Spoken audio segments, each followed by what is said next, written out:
Hello, everyone. Welcome to the Anvil of Dumathoin. Everyone was really prepared for me to start. That's what happened there. We were so... I dared look down at my phone for just that second. Yeah. Well, here we are, playing some D&D for the last time with these lovely characters. More sad face. Well, I'm too happy to be sad. I was just laughing just then. I am sad, but I'm like, no. Only on the inside. why are you so happy, Em? I enjoy playing with everyone. Yes. Well, after today, that's all done. Good, right. There will be other games. There will be other things, but for now we are doing... We'll be sent to the field. Done. Gone now. That far up north, yeah. Come live with me. We should get started. I'm sorry I did this. Okay. Hello, everyone. We are playing Dungeons & Dragons. It's the final episode 8 of the Anvil of Dumathoin, and the final episode of these wonderful adventurers and their tale of... I was going to say tale of woe, because it sort of fits the... It hasn't been, actually. It's been a tale of... Triumph. More a tale of, like, whoa. New love? Against the odds, too. A tale of chaos. Yes. Sorry. No, I got with a tale of whoa. I got my cap on now, so I'm like, oh, dude. One cap, you become Jay. Mr. Turtle is my father. Let's go around the table and everyone can introduce themselves. And why don't we end the session today with a... We're not ending the session now. Well, yeah, you end the final episode. And your final intro. Your final intro, please give your name, your pronouns if you care to, your character's name and their pronouns, and your favourite thing that someone else did in this campaign. Oh. It's like a homework assignment. I love it. Look at it. They're all gone. No, I've got mine. Em, go first. Hi, my name's Emma. I use the pronouns Em or Emma. I'm playing Shivari, the awesomest wizard who ever walked the face of wizarddom. Yes, Niall, I'm throwing that out there as a challenge to Anton. I'll fight you. That's just the end of the year, just all the characters showdown. I'm anyway. bringing my Mythola. Wow, this is going to be amazing. Your Mythola killed you. My favourite... Did it, or did a paladin? With a big sword. Actually, technically, Shamani killed you, so, you know... Oh my god, it's not even the same adventure. It was a year ago. It was a year ago. Get over it. Emma, please finish your intro. My favourite thing that someone else in this campaign did is Thomas took Shivari's hand. Ah. Wow, okay.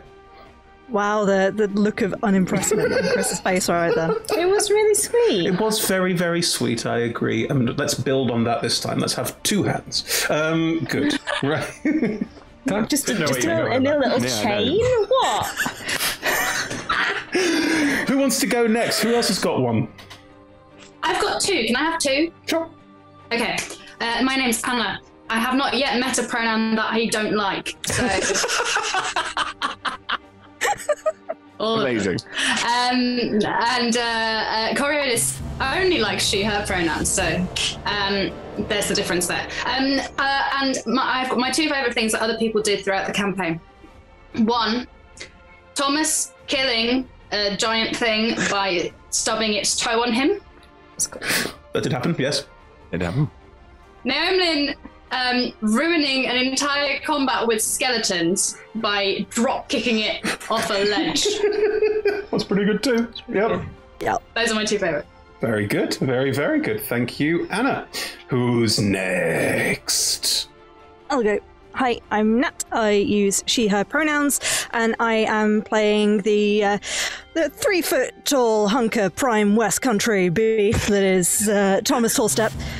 He uses he, him pronouns. I'm so sad that we can't share the internal art that Ludia sent us of what Thomas looks like. He's so hot. Yeah. He's so hot. It's in the Discord, Ed. You can look. You can see it. No, we're telling chat because chat can't see it, and we're real sorry that you can't because Thomas used to be a beefcake. I would. Yeah. I don't know how to process this information. That my character is much hotter than I thought he was. I made good choices. Yeah. Very good choices. It's true. Yeah, you did. Anyway, sorry, I interrupted you for the beefcake reference. Thomas uses he, him pronouns. He's a halfling. He's a fighter. My favourite thing that someone else has done, I think, has got to be the iceberg catastrophe. Oh, yes. Yes. That was magnificent. It solved problems but created so many more. Now, I title all of these episodes, and most of them are called things like The Frost Silver Mines, The Anvil of Dumathoin. They've all got like specific names. That one is just called Iceberg? Okay, but it was really useful for like 3 rounds, and then a nightmare for 1 round. Yeah. I got to use Remember the nightmares. I got to use an interrobang. I was very happy. Yes, rotating, floating nightmare. Yeah. Thank you very much, Nat. Appreciate it. Ed, Niall. Hello, I'm Ed. I use he, him pronouns. I am playing Halbanet Soladana. Oh, it's never. It's just. I really thought I was going to get that with the last one. Apparently not. So I don't know.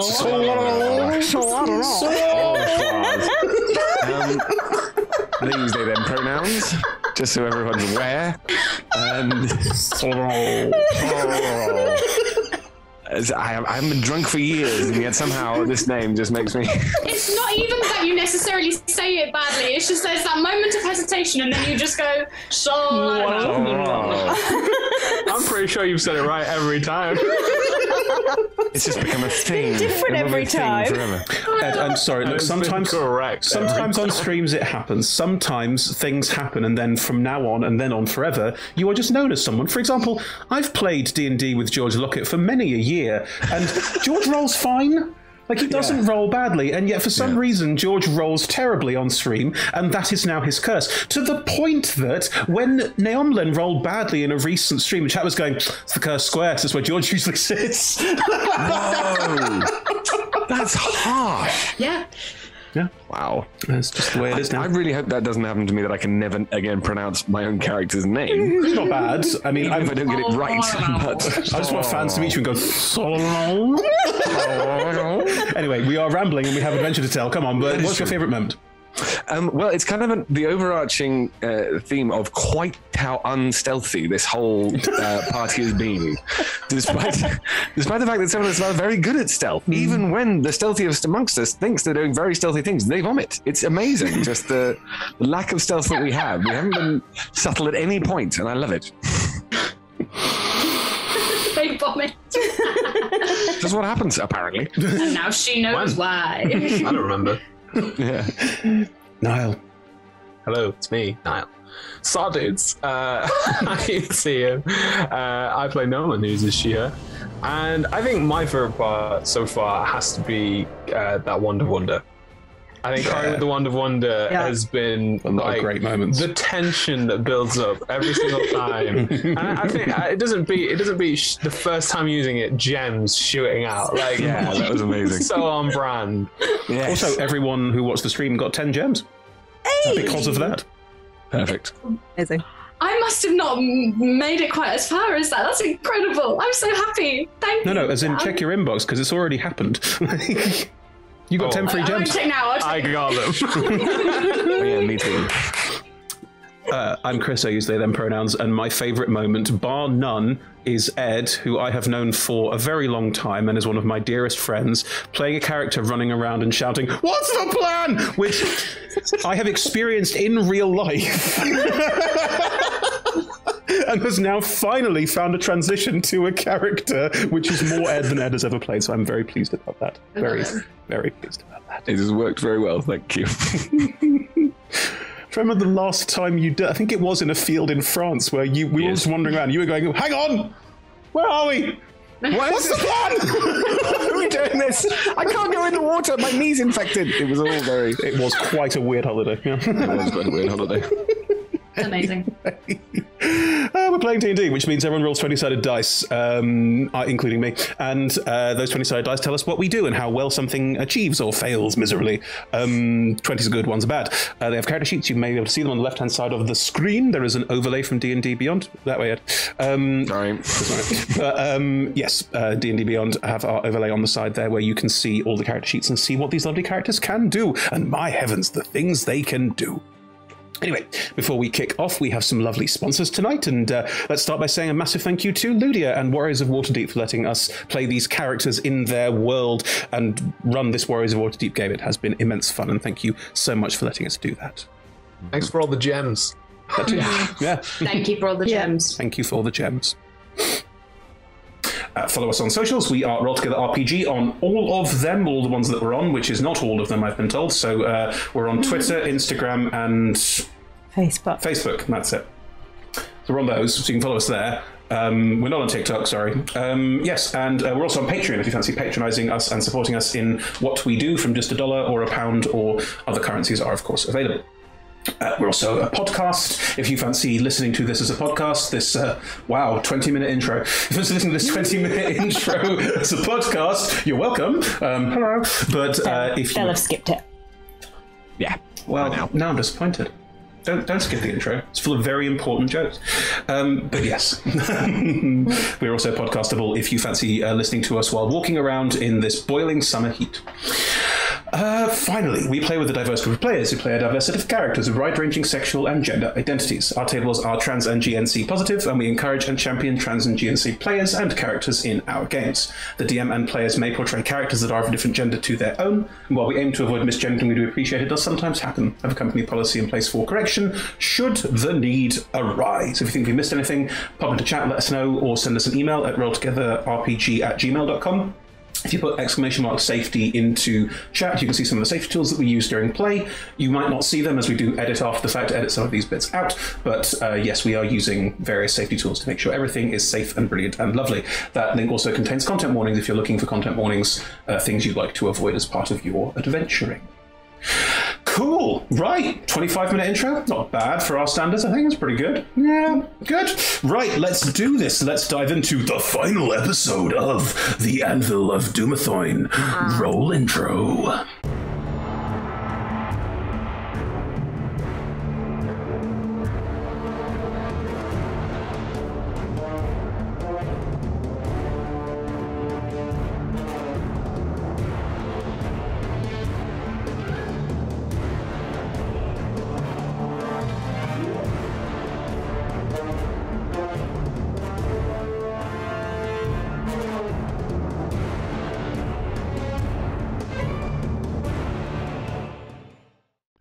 So,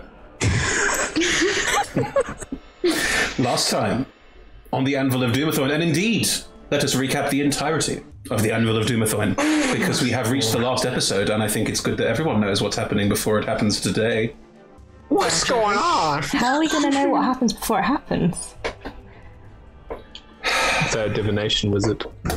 So, this bunch of chuckle all met up in a bar.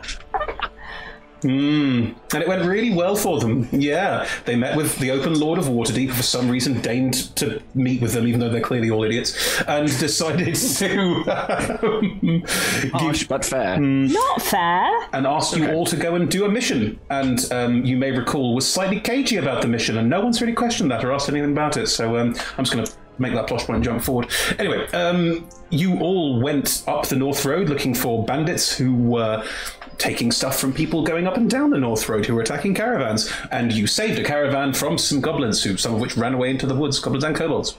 You followed them to Sharpstone Keep. Wait, one of which got eaten by a wolf. One of which you saved, interrogated, set free, and said, be free, life is a box of chocolates, and then got eaten immediately by a wolf. Yeah. Shame, but not a problem. Turns out that chocolate was not a chocolate at all. But yes, you made your way to Sharpstone Keep. You tried to go in, and an ogre stubbed its toe to death on Thomas, at which point you retreated, had a long rest, and then tried to make your way in again. You thought you were doing a good job, and then you got the whole place falling down around you, and defeated a lot of orcs and goblins and kobolds and the rest of the burnt bone horde who had taken over Sharpstone Keep, and made your way inside. Once inside, Nilman revealed that this is her childhood home. And you had some plot. And then you met Harkald Firesworn, the fire giant who was looking after this bit of the Burnt Bone Horde, who had been sent on a mission by a hobgoblin warlord called Moroliet, who was looking for a magical item called the Anvil of Dumathoin, and said Anvil of Dumathoin was said to be able to make incredible weapons of incredible power. Anyway, you killed him. and threw his body into some lava. No. That was how he wanted to be buried, so we respectfully moved his body into the fire as he asked.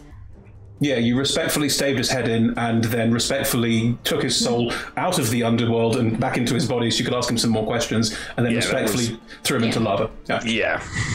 Good respect. I mean, he did threaten to kill you, so I have no problem with any of this. It wasn't just like, we killed him and then, what are we going to do with his body? We'll just toss it into some lava. That's a bit of a misrepresentation of what actually happened. That is fair. Also, lava wouldn't hurt him because he's a fire giant. But anyway, we digress. So, after which you went into the mines beneath Sharpstone Keep, the Frost Silver Mines, in order to find this mysterious Anvil of Dumathoin and maybe find out what happened to the rest of the dwarves who used to live here, as Neomlin leaving was something of a rush and no one quite knows what happened. Making your way through Sharpstone Keep, you found dead dwarves! A lot of dead dwarves! So many dead dwarves, dead skeleton dwarves that try to knock you off a shaft, into a shaft, or knock you into a shaft. You made your way to the bottom of said shaft, and there were undead, there were zombie dead dwarves, there were ghost dead dwarves. But you made our way. You did. You made your way down. Shivarath cannonballed off. Down hole. Oh, I see. Yes. Shivarath made her way very subtly down, but yes, fought off all the dead dwarves and started to piece together what might have happened here, making a strange connection with an earth elemental that seemed to have taken over the mine as its spacer to look after, protect, and keep safe. Keep mine. Rock. Yeah. Keep mine safe. You then made your way into the hidden Shrine of Dumathoin underneath the Frost Silver Mines, and in doing so encountered this earth elemental, which was the soul of Frost Silver, which we was dubbed Rock, who tried to fight off most of you apart from Neomlin because they thought that Neomlin was under some kind of threat, and that fight ended with you coming to terms with the Earth Elemental in a massive departure from Warriors of Waterdeep, the video game. I would apologise, but I think it was good. Not before I nearly cooked me and Thomas in an oven. Yeah. Not before you somehow made an oven and cooked yourself in it. Let's put it through here. It's okay, because I Kool-Aid manned my way out. You Kool-Aid manned your way out. You did. Oh, yeah! Oh, yeah! Oh, no! The door revealed, the Shrine of Dumathoin revealed, you stepped inside what looked like a hidden forge underneath all of this, where everything was made of metal and rust monsters were slowly eating everything. Trying to make your way down a corridor, Halbert fell in a pit trap, and we spent about 2 hours trying to get them out in real time. So it was the literal worst. We had no resources to resolve that situation. I mean, I think it went well. I got out. Did you? Do you? You made your way through the hidden forge. You dealt with a gelatinous cube, and in doing so, you arrived at the hidden forge itself. And Neomlin discovered some of the forge works of her parents, including some ancient Zentarum armor, implying that Neomlin's family may have had a connection to the Zentarum for quite a long time. A tradition that Neomlin seems to have continued personally as well, and some really hot armor for Thomas, which makes Thomas enhances the hotness of Thomas. An even chunkier boy. So yes, that was given, and then there was some words between Norman and Thomas about you're the cops, you're a crime. Yes, you're a crime. And I just want to say, no one wasn't shocked that Thomas was a guard. No one wasn't like, no, it's only come out now. Anyway, so Batman and the Joker decided to not kill each other, and I'm not sure which is which, and I'm fine with that. Anyway. Neither? I think Batman and Commissioner Gordon, I'm not sure. Anyway, you... Sabretooth? Sort of, yes, but better. Yeah. Out of all of them, Thomas is classic 1960s Robin. Yes, that's true. Classic 1960s Robin. Batman and Robin. Out of Batman and the Joker, Thomas is Robin. Yeah. Wow. Okay. Anyway, you heard some giants in another part of the hidden forge talking to each other, and then suddenly running away. And as they ran down the corridor towards you, they were being chased by a gigantic iron golem that looks very similar to a lot of the artwork that you've seen on the walls in other parts of this forge, and may be connected to this strange Anvil of Dumathoin. You don't know. But anyway, We'll find out though. Yeah, you will. because that's where we're going to pick up. So, a troll and an Etin. Both giants. I had intimidated them. You had intimidated them. I had not forgotten. They're not going to just try and kill you immediately. It's good news. A troll and an Etin. Trolls, they're both giants. They're both large. They're not like the biggest of giants. They're smaller than Harkald was. But they are still sizable, about twice the height of the tallest of you, which is Halbernet, I think. Is the Etin arguing with itself like classic Ettins? No, because they are both faces are looking behind. They're both sort of looking sort of behind at the Iron Golem and are clearly more scared of that. The troll and the Etin. Ettins have two heads. They are both running down this corridor towards you. Shivareth has just shopped. Shivareth has just shopped. There's an M&S down here. I didn't. Shivareth has just stopped, pointed at them, and said, I don't know. Why are you looking at me? It was like a week ago. I don't remember. It was an intimidation check. You intimidated them into not attacking you, basically, and they are still going to... something like... I don't know. I don't remember. It was a week ago. It's fine. You said... A chance to run away? Yeah. You said something, and the two of them running towards the five of you... Probably something like, it would be better for you if you don't follow us. That's right. That's exactly right. Maybe. The two of them running towards you, hear you shouting out in Giant. The Iron Golem is not far away, and it's big, it's huge, and it is also quick. It is doing a very sort of lumbering run, and each step makes the whole room shake. But they are running towards you, and the troll, the smarter of the two, is going to be looking at you, Shivareth, and going, yeah, we're not going to follow you, and is turning to go down the other corridor back in, because there were many corridors leading out of this room into the forge, which is sort of copies of rooms, and they're doing to make a sharp corner to keep going away from this whole situation. However, the Etin is not as fast, and it looks like the Etin's probably not going to be able to outrun the golem forever. What do the five of you want to do as this is happening? Did we not suggest running back into the corridor we came through and hiding to observe? Yeah. That's a good plan. Is that what you're going to do? Mm-hmm. Cool. I have vague memories of picking up armor and trying to conceal it so it didn't look like we were there. Picking up armor. Yeah. The old armor. Oh, I see. I understand. Oh, right. Yes. Okay. Then the first thing I'm going to do is roll a perception check Can I... for the golem. could I use an action to recover a spell from my ring of spell power? Yes. Thank you very much. Need to concentrate on that. What? The golem seems quite focused on the Awesome. Etin and the troll at the moment, and doesn't seem to have noticed you yet. What do the five of you want to do before we roll initiative and things? Yeah. I'd be keen to do that. I think. I would like to observe it for a minute. Good idea. See who's fighting who and for what. Indeed. Stealth rolls? Yes, everyone make me a stealth roll, please. Oh no, this has gone so well so far. Thomas, your new armor does not give you disadvantage on stealth check. Oh, Mine was bad. sorry, I just saw Emma's and that was bad. That was bad. Oh no, well, could be worse. Okay. Mine was... Although Corey's was worse than mine. It's true. So. See that? So we've currently got a 5 and a 4. Any more? Ooh. Oh, I'm fine in that case, comparatively speaking. Yeah, 12, 10? I mean, they're not good, but you know. I mean, I did just yell at some giants, so that probably didn't help. I'm going to, yeah. Neomlin? 25. That's, do you know what I mean? Classic. Oh, that was well kept under your hat for a little while. Please describe how you are all hiding. Sorry, that was really dismissive. I'm sorry, Niall. Describe how you're all hiding. I feel like because Corey was holding Naolin's hand, she like turns and there's just a glove in her hand. Amazing. That's awesome. And then I'm not even trying. I'm just looking at the glove like, where did she go? I think I got distracted looking at the Iron Golem because it's too interesting. Like, it's pretty interesting. It's too cool and it's too interesting, and like I probably should be over there hiding, but also it's really cool. So Corey and Shivareth are deer in the headlights. That's fine. Thomas, Halbernet, you rolled slightly better. What are you doing? Thomas made it to like the entrance of the tunnel that we came down. Arms full of armor, kind of turns around and is like, "Go on, over here, hide." I think Hamlet Hamlet just lies down, just goes flat. There's a sort of slight crash as they go down, but then that's all they've done.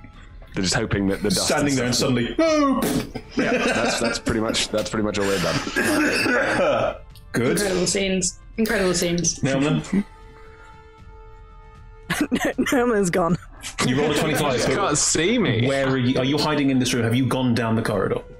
I think the corridor was dark, wasn't it? The corridor you came up, this whole area is darker. The light bounces off all the metallic surfaces, so there's a sort of weird sheen to everything. Oh, yeah. I think she's just found like a little dark spot in the corridor to So you're in the observe corridor. things run by. Yeah. Cool. Right. That is where we will need to roll initiative. I'm going to be kind and say if there's an action you want to take before that starts, please do. I want to stab it. You are down the corridor. You literally just said that. Also, which it? Ooh, yes. The big one. They're all bigger than you. Could The big I? one. Does it look like it's walking towards us? The golem is currently running down the corridor towards the room that you are in. The Etin is in the room that you are in, is trying to make its way past and around, and the troll is running past and into the next corridor. If I were to cast Wall of Ice, Interesting. which is oh god, you can shape a flat surface made of 10-foot square panels. Yes. How many squiggles could I make between us and the goal? I don't mind if it smashes through them, but how many squiggles could I get between us and it? I understand. Okay, this corridor, as described, these corridors are very high. Yeah. So we're talking about, I'm going to say 50 foot up. I'm not trying to get the entire thing, just mainly the width so it can't run around them. Okay, the corridor's about 20 foot wide. So that's 10 by 10 panels, yes? So 1, 2, 3, 4, 4. 5, 6. No, because it has to be contiguous, so I'd have to do one along the wall. So 1, 2, 3, 4, 5, 6, 7, 8, 9, 10. How many squiggles is that? I don't know, I didn't count. 1, 2, 3, 4, 5, 6, 7, Ooh, could they 8, be diagonal? 9, They could be 10. diagonal. It could be diagonal. 1, 2. But then it wouldn't be 20 feet. But it wouldn't still be able to run around them because it's big, isn't it? True, it barely fits in the corridor. 1, 2, 3, 4, I think my brain's 5, about to start coming out of my 6. ears. So 5. 5? Why not? That's what I say. It's 3 squiggles. No, it's 5 because it's 1, 2, 3, 4, 5, and each one has it is- 2. Oh, and it's half the corridor, it's not the whole thing. No, it's the whole corridor because each one is 20. Let's say it's 5. Good, right. I will do that, and I would like the wall to start inside the golem, so it will get pushed to one side of it. I want the wall to start inside the golem. Yes, please. Okay, what do I have to roll for the golem? Dexterity saving throw. Okay, it does those with advantage as it has magic resistance.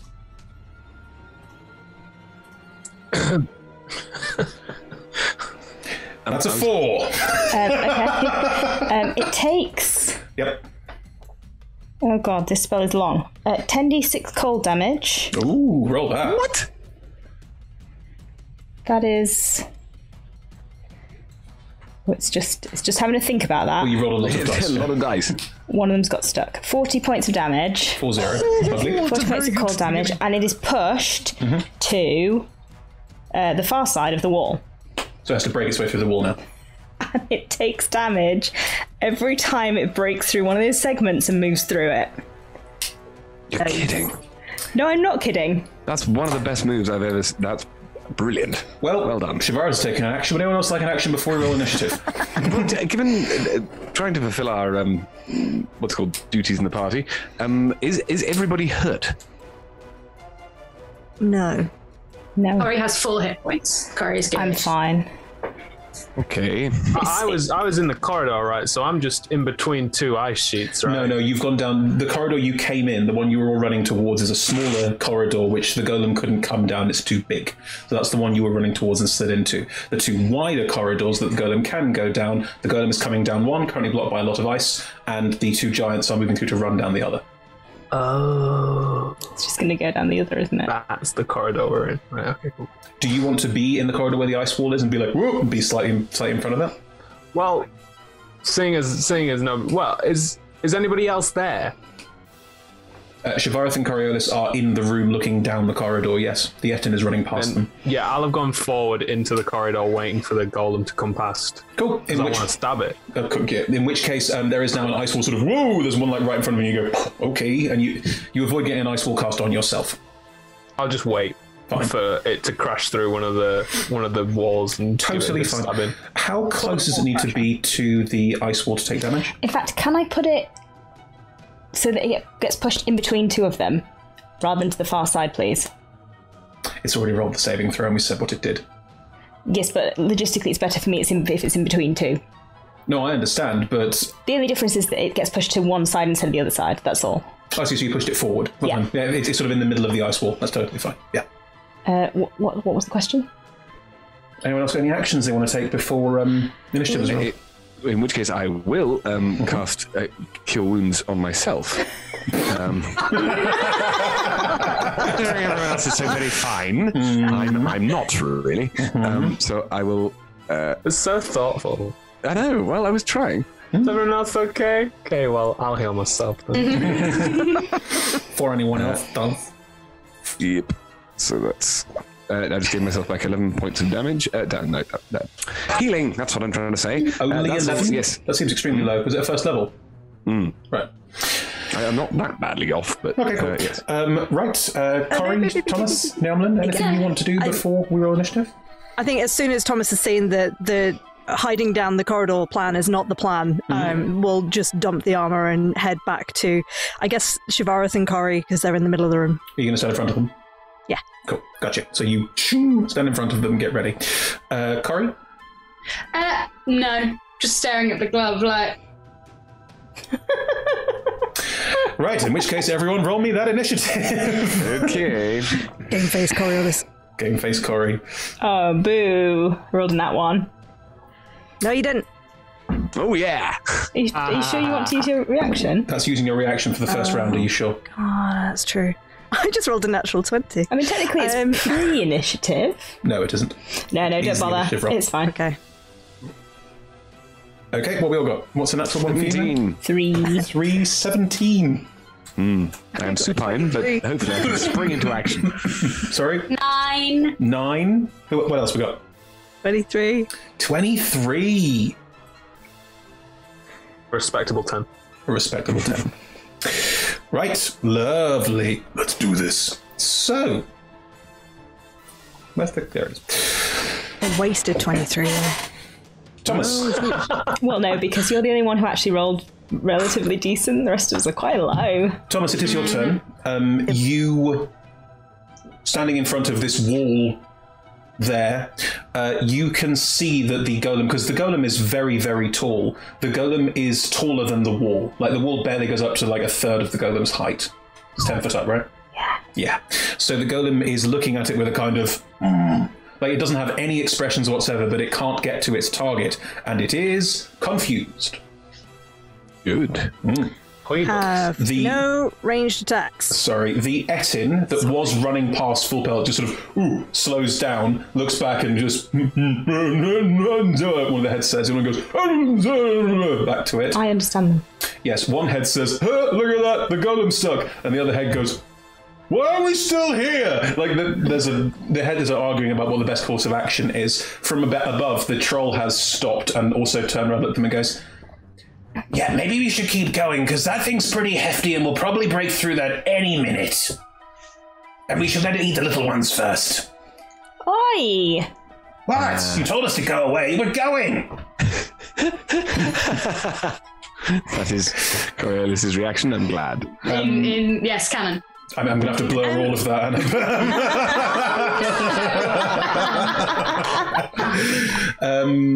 Did Shivareth's intimidation, was that a mental intimidation or was that out loud? Is that loud? It was out loud in Giant. Though. How could it have been? Yeah.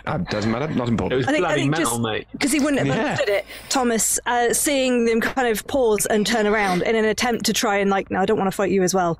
It's like, keep running. We've got this. Awesome. I will translate. Okay, because I must say, one of the Essen heads looks at the other and goes, "What did the little one say?" Keep "I running. don't know." We've got this. Okay, is that you saying that, or is that the little one saying that? I'm just translating. She's just translating, you idiot. Don't call me an idiot. Thomas, what are you doing? I am going to, I guess, run up to near the edge of the wall. Sorry. So when it eventually gets out, I'm there. And hold an attack. Okay, how close to the wall do you have to be before you start taking damage? No. Okay. So once the wall is broken, then there's a bit of cold air where the wall used to be, and if you walk through that, then you take damage. It's a really good so spell. how far away from it do I need to be? What? It's a really good spell. This is So fascinating. you can stand right next to the wall because currently it's not been broken. Well, once it is, But don't yeah, go but if it near breaks, it's going to be cold. So what's the? But even only through the if cold you air. pass through it. So don't pass through it. Oh, okay. Yeah, I stay this side of the wall. And each bit of wall has 30 hit points. Wow. Yeah. You can shape a flat surface made out of 10-foot square panels. If it curves, it's not flat. Hemispherical don't or sphere. To a flat surface. I did not read that very well. Well, I'll just make it a dome then that's pointed on top of it. Fine, no problem. Well, Nice. that pushed it inside, so you can stand on basically on the edge of it. I'm just going to work out because it's 30 foot tall.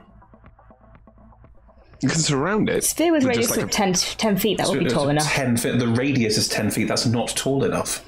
Well, then it's crouching because it got pushed inside. It failed the dex save. Do you want to make it just? Do you want to make it basically fill the corridor so an entire wall of ice just fills the No, corridor? because I want it to have to break through it. So I want it to be a sphere. I want it to be over the top. I want it to be on both sides. It's going to break through it, Yeah. because you can't shape it in a sort of wiggly line throughout. It has to be in a flat surface. Yes, which is less good, but that's fine. Do you want to just make it like fill the entire corridor? Because then I just it like will it to have be to a go dome through that's it. placed on top of it.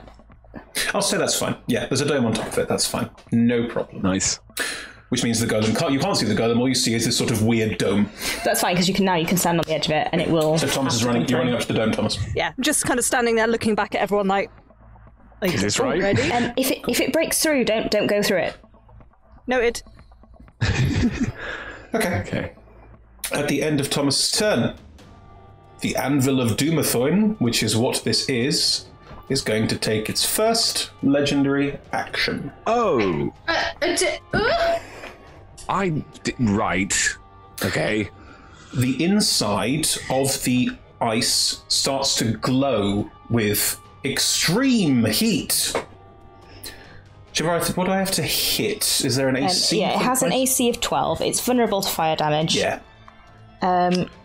However, it still leaves behind the sheet of frigid air, so it will still take the damage when it walks through it. That's fine. It's a really good spell. It's a really good spell. With my plus to hit, I can't miss it. You could roll on that one. Unless you were yeah. I didn't. Yeah. But that's a... Oh, okay.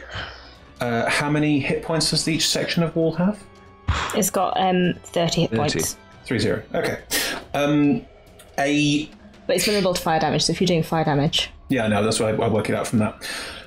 A line of fire blasts out of the ice, shattering it and spreading ice chunks down the corridor.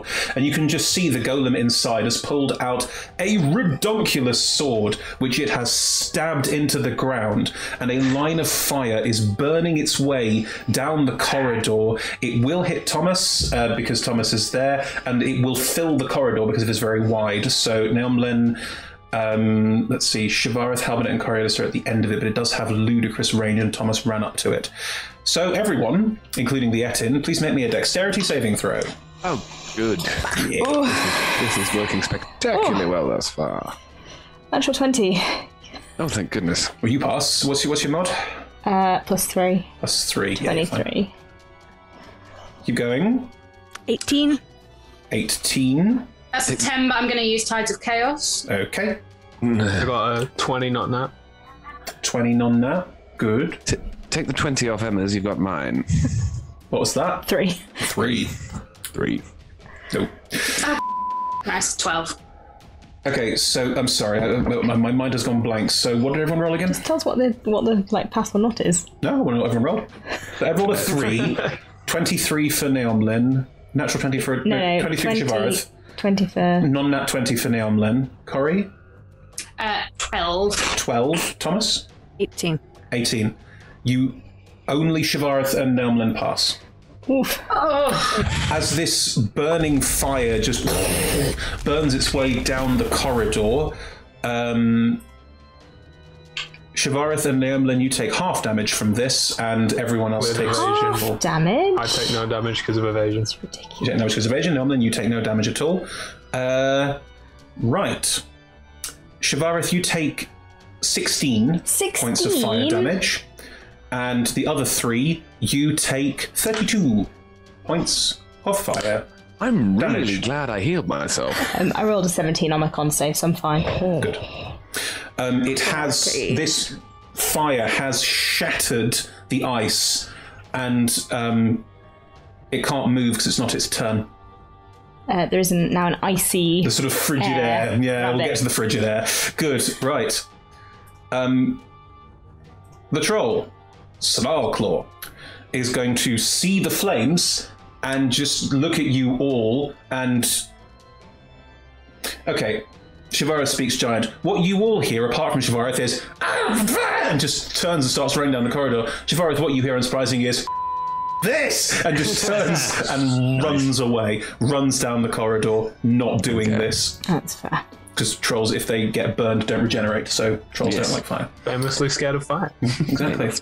So the troll is running away! Okay. Does a legendary action count as a crit? Does a legendary action count as a crit? I don't understand the question. My armor negates critical hits against me. Oh no, that's when I have to roll an attack roll for that, and there was no attack roll rolled, so sorry. Check. Cool, right, You were talking to me. miles away, it's fine, don't worry. In which case, Hal Bennett, it is your turn. Don't mispronounce my first name now. Now I'm just going to make real trouble. Hal Benoit? Hal Benoit. So... Hal Benair? So the fire has come through. We're not still on... Bear. Sorry. All right. Suddenly I'm a new species. I'm filled with joy. Yeah. So, Halbear, I am now the Howlbear, right? Okay. No, this fire, it's almost like the giant sort of stabbed the sword into the ground, a crackling line of fire appeared and did damage all the way down it, and then the fire just burned away, much like in the game. Yes. Good point. Thank you. Just checking. Maybe in which case... move out of the line. Yeah, let's down the line. There's a start. So, who is within 30 feet of me? Everyone. Good. In which case... I mean, apart from Neomlin, who you don't know, because Neomlin is hidden. Probably though. That is true. Okay, but so now I will do what I was trying to do last time. Move out of the way of the line. Sure. Turn my ring of long life and stab myself. And so what you get is so hot. Right. This is the plan. Ow! Right, you should all feel better. And I think... right. How many can I do? Is it... And it's all of them. So all of you get... hang on, let me just roll a d6. Do you give it to the Etin as well, who was also burned? I don't know if they're an ally. Do I have to make that decision? You make that choice, my friend. You make that choice. I am a healer. I will give it to the Etin as well. That's the plan. And it is... Edson will remember that. So it's 4. Okay. And that means that everyone gets 6... Oh no, I've got to roll a d4 for the amount of rounds as well. Hold on. 4. Yes. Excellent. 16 in the end. We'll come back to you. You get 4 hit points a round for 4 rounds. Yes, so I don't get it now. I start in the beginning of my next turn, don't I? We never specified that, did we? I can't... Well, I think I've used it once before and it did work like that. I didn't get... I think you should get it on the round where you do it. So yeah, you get 4 hit points immediately and everyone else gets 4 hit points, including your item friend, which is nice. Quite important. Very kind of you. Hooray. Now will someone deal with that thing? Is that an action or a bonus action? I think pretty sure that's an action. I'd be amazed if it wasn't. Check the item. Understood. I think it's a bonus action. It's an action. That's an action. No, it's an action. Then do you want to use a bonus action? Can I? That doesn't count as a spell. It's not a spell, so yeah. Ooh, in which case, spiritual weapon. Out comes the yeah, slightly elfin pack person. Are you summoning it to attack the golem immediately, or are you sort of keeping it in wait for when it gets closer? Yeah, no, I'm going to keep it in wait, so it's going to be sort of circling around my head going... That's the plan. Okay, no problem. Lovely, and you're no longer in the line, so you probably step slightly out of the way. As you cast this, the Etin, one head will go, the other one will go, and will look down at you, Hal. I understand what they're saying. I know, but everyone else doesn't, and I really want to get the effect of that across. What one of goes is, hey, why do I feel better? The other one goes, I think it was that one, and looks down at you.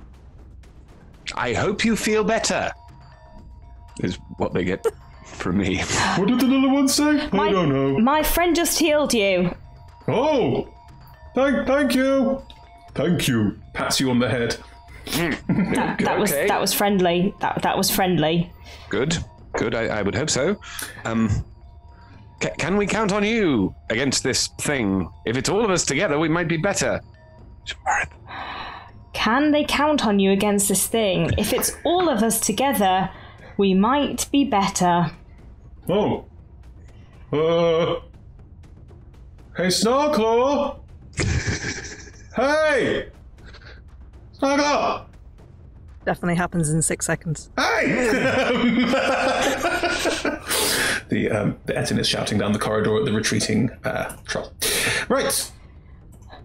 The Anvil of Dumathoin, which none of you knows what it is yet, is going to stand up, and in doing so,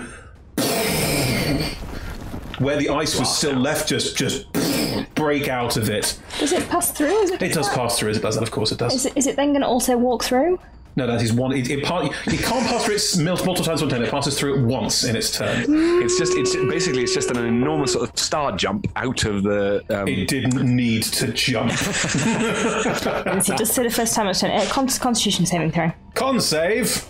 Yes, this might be. I laugh in the face of con saves. 23. Well, you take half damage then. Oh, and I roll with advantage because it's a magical effect. Which 23. 11 points of cold damage. Gotcha. 11 points.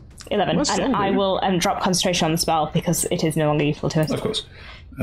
So that's that. Cool. Right. Splendid stuff. It is now going to charge forward. Thomas had an attack. It will charge through Thomas. I've a held attack. You did. Did you? And so do I. Okay. In order. It is going to walk through Thomas. Thomas, you strike out as it does that. Technically, you get both your attacks because you held your entire attack action. True. Do it. In that case, I'm going to, for a bonus action, because I have bonus actions now. You can't use a bonus action off plan. Reaction. Nat, I will let you use it this time because I want you to do all the cool things, but for future reference, you can hold an action, not a bonus action. Noted. Thank you. You're very welcome. Very welcome. So I'm going to do a fainting attack. So Thomas You're going to faint? Yeah. That's what Albert was trying to do before. Let me attack you. The only way to deal with this is... Yeah, exactly. There is a spell called Feign Death that does literally that. What do you do? So fainting attack. Yep. I can add superiority dice to my attack roll. Oh, that was an 8. Lovely. Gotta make the And I attack get first. advantage on my attack Oh, splendid. Do it. because I went, whoa. That's exactly what you did. Wow, I wish I could show you this, but I rolled a nat 1 and a nat 20. Amazing. Perfect use of That's fainting the third attack. time you've done that. That's Really brilliant. good. Yeah. So that's a crit, and I rolled an 8 on my superiority dice. Although it's fire damage, so... okay. Can you please separate out the slashing damage and the fire damage? Okay. So that is 7 plus... So that's 15 slashing damage. Yes. Is that then already it- doubled? Did you double the slashing damage? Okay, so that's... What was the number on the dice? It was a 7 on the dice. So 14 plus 5. 14 plus 8. 14 plus 8. 22. Which is what was on my superiority die. Well, you double the superiority You dice. double the as well, superiority dice too. Which is so 16. hang It's on. 30 total then. 30 total. Okay, it takes 30 points of slashing damage and double the fire damage, please. Did you add your strengths to that? Yeah, because that was rolled on D&D Beyond. That was a... oh, no, it wasn't a 7 on the dice. It was a 3 on the dice plus my 4. Oh, right. Fine, yes. So it was a... Don't worry, technically you only double the dice roll, not the modifier, but it doesn't matter. Okay, well, in that case, it's a 3 doubled to 6 plus 4, so that's a 10. Plus 8 is the 18. Plus another 8. So 26. 26. Yeah. It'll still do. It'll still do. And then roll me the fire damage and again double it. And it's 2d6. Amazing. So that's a 6. And a 2, so that's an 8. So that's another 16.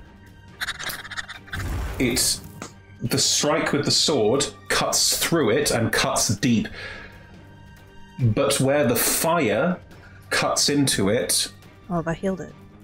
when the golem is subjected to fire damage, it takes no damage, instead regains number of hit points equal to the fire damage. Oh, that's annoying. But now I can't hit it at all. Very good for us to know, though. What are you going to do? Like, your sword just does fire damage. Can you turn it off? It's like a lightsaber that doesn't glow. This is not good enough. It deals an extra 2d6 to any target he hits. Almost like Nothing you it can was do. planned. All right. You'll work it out. That's 2 daggers. Oh, yeah, I've forgotten the extra thing it does this whole campaign. What? Where they needed to have done a DC 15 Constitution saving throw or take fire damage at the start of every turn. Why did you bring that up now? Now it's just going to be a constant... That's like me giving an Honestly, ring though, thing. I don't think there's anything that we fought that didn't die. Hang on. So I need to make a save where I heal damage at the start of every round. Surely you No, 'cause cannot this is a set a golem on construct. fire. It's a This construct. is a construct, It's a construct. so it doesn't apply to this. It was other things. No. Okay. So what? I It's just not- can't hit it now. It's not. No, you can. You It's just not have if to it's really hit it taken a like lot. cold damage or something, is it? Because it's taken a lot of cold damage. Cold damage seemed to hit it fine. Okay. Don't worry, Nat. This is what the team is for. Can we get Coriolis to change the nature of the fire that the thing deals out? I don't think I can do it for somebody else's attack. I think I can only do it for mine. I have a spare dagger. This is true. Hal's got a mace when Hal is basically a caster. You're also in a forge. That would be a very, 6 seconds to forge a weapon? That would be impressive. No, there's other weapons here. Sorry, sometimes you DM drop a hint and the player goes, "That's a terrible idea. I have to go all the way to the moon and back." Oh god, there's one right there. Yes, no. There are Anyway, options. yeah. So I guess there Thomas are options. attacks and is like, ah, Yeah. I think that's making things worse. Ooh. Thomas, it is going to charge Ryu. Can I also brace? But no, it's gonna hurt it. It's going to heal it. It's gonna heal it. Ah! I mean, you could punch it. Wow. Just unarmed. Ugh. Just so okay. You can grapple it. I have rolled a 14 to hit Thomas. I mean, that's not gonna happen. Yeah, my plus to hit is plus 13. I rolled in that one. Well, then you didn't roll a 14. You rolled a 1. Roll a 1. It's going to try and charge through Thomas, and basically, Thomas, you managed to trip another thing. It just boom, boom, boom, boom, boom, boom, boom, boom, starts rolling down the corridor as you manage to be too chonky for it to step over you. It will lose its second attack. It has made it to the end of the corridor and is sort of lying on the floor. It can't look confused because it's it's going to land in front of you and be prone. That's what we like to call advantage. Exactly. I think it's what we like to call Assassin's Creed dive, isn't it? Yeah. I think Ed, you've named that perfectly. I think out of the shadows.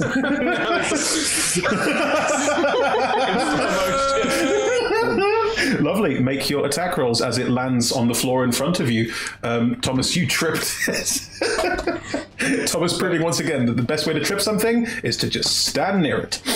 By being there. It's just the one attack though, because it's my reaction from last turn, right?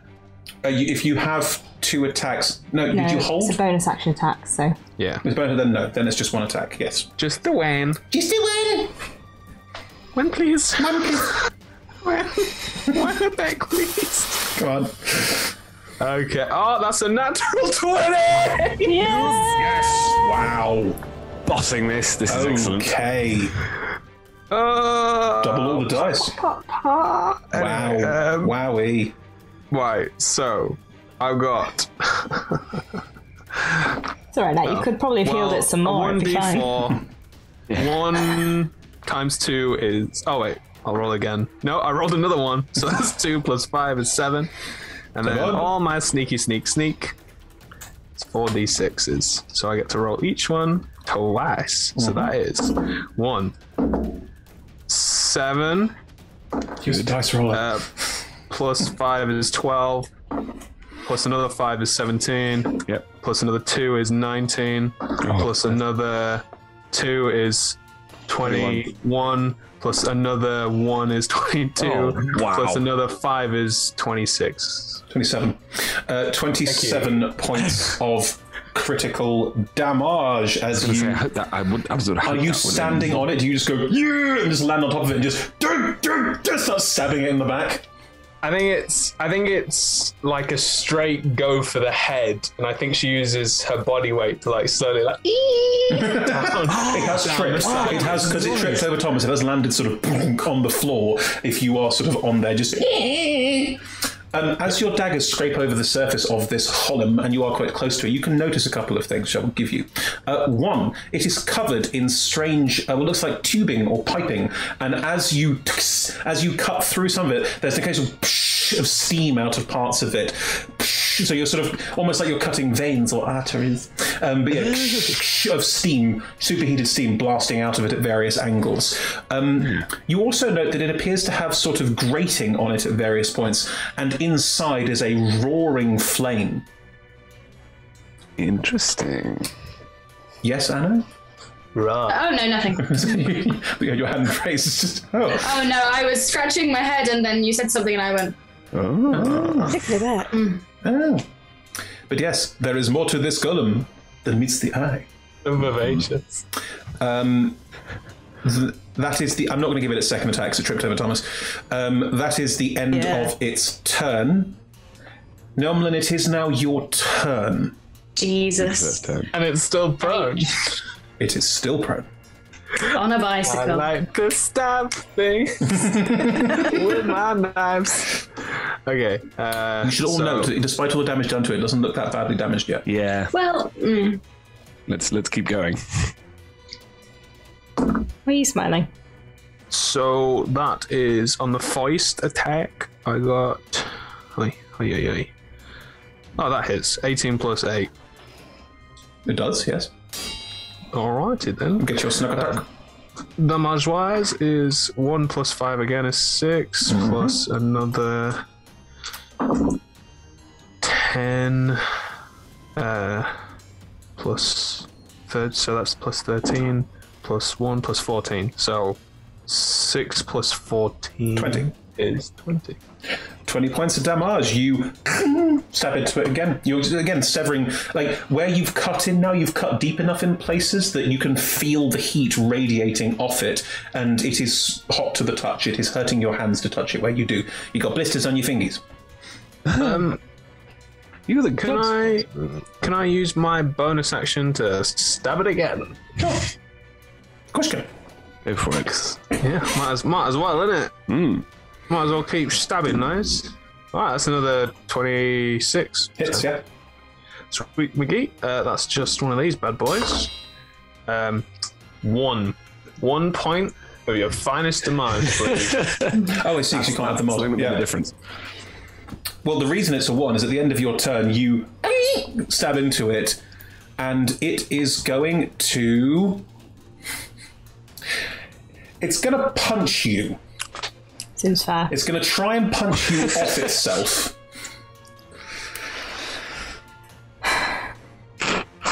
Does a 27 hit you? Oh, Lord. Yeah. I'll do.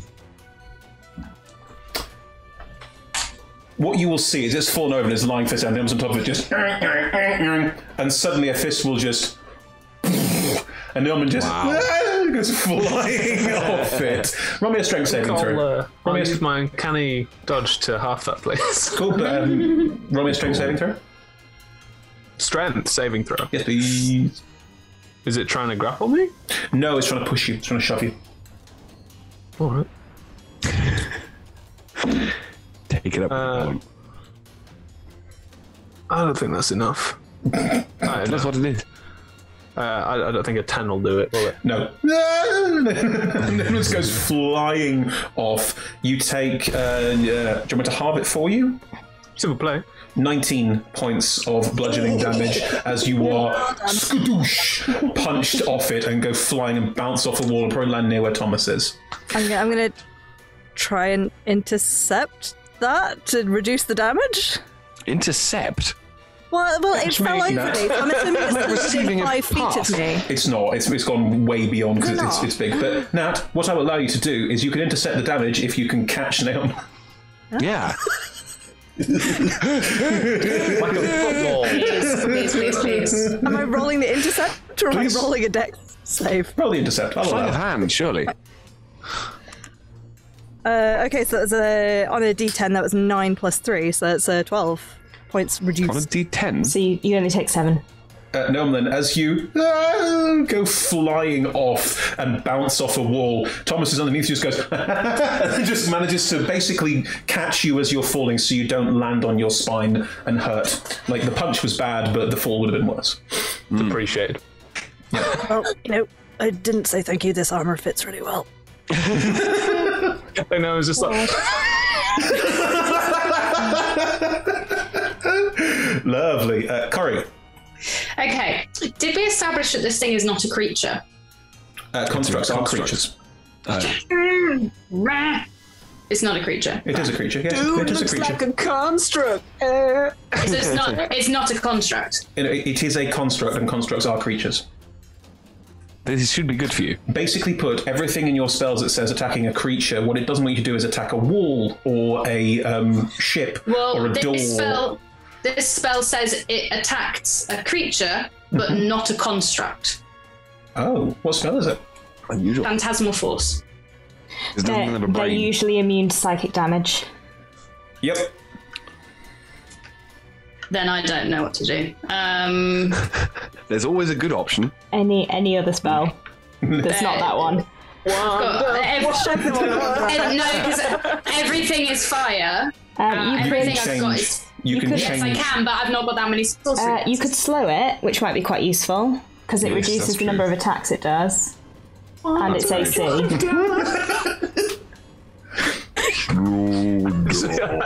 It's kind of like a little close up to this Wonder Woman, and that's its little theme tune.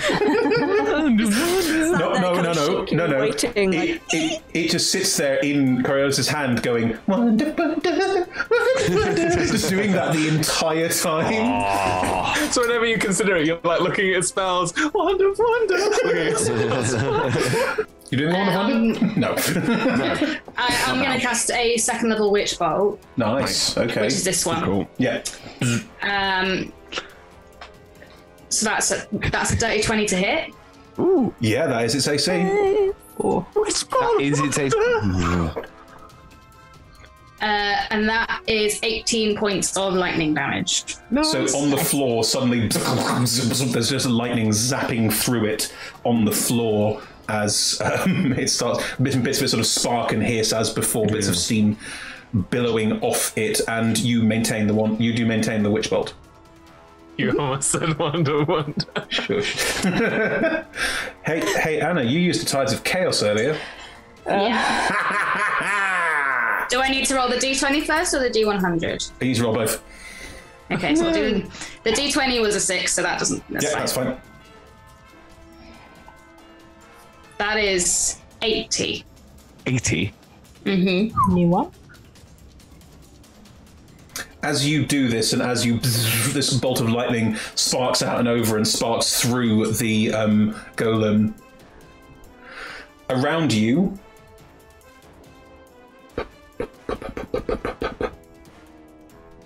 are butterflies floating all round you, and flower petals fluttering through the air. Those lovely, what are the ones called that do the little spinning thing down? The sycamore. Yeah. Yeah, little sycamore seeds. That's not the reaction I was expecting. Are just floating around you. Beautiful. Well, that happens. Good. Right. Good. The Etin shouts up to the troll. Looks like they've... well, what you hear is... And what, Sharath, what you understand is... Looks like they're really hurting it. I don't know. Might be worth it. Might be some stuff inside. Waste their turn, aren't they? Well, I'm going to help. And just turns around and walks forward and just, like... and starts smashing down on it at ground level. Ray. So, the Etin attacks once with its battle axe and once with its morning star. Has it got its And we just found your new weapons. point back? The morning star just bounces off it, and the battle axe seems to cut into it. But sorry, I set this up. I knew it was coming.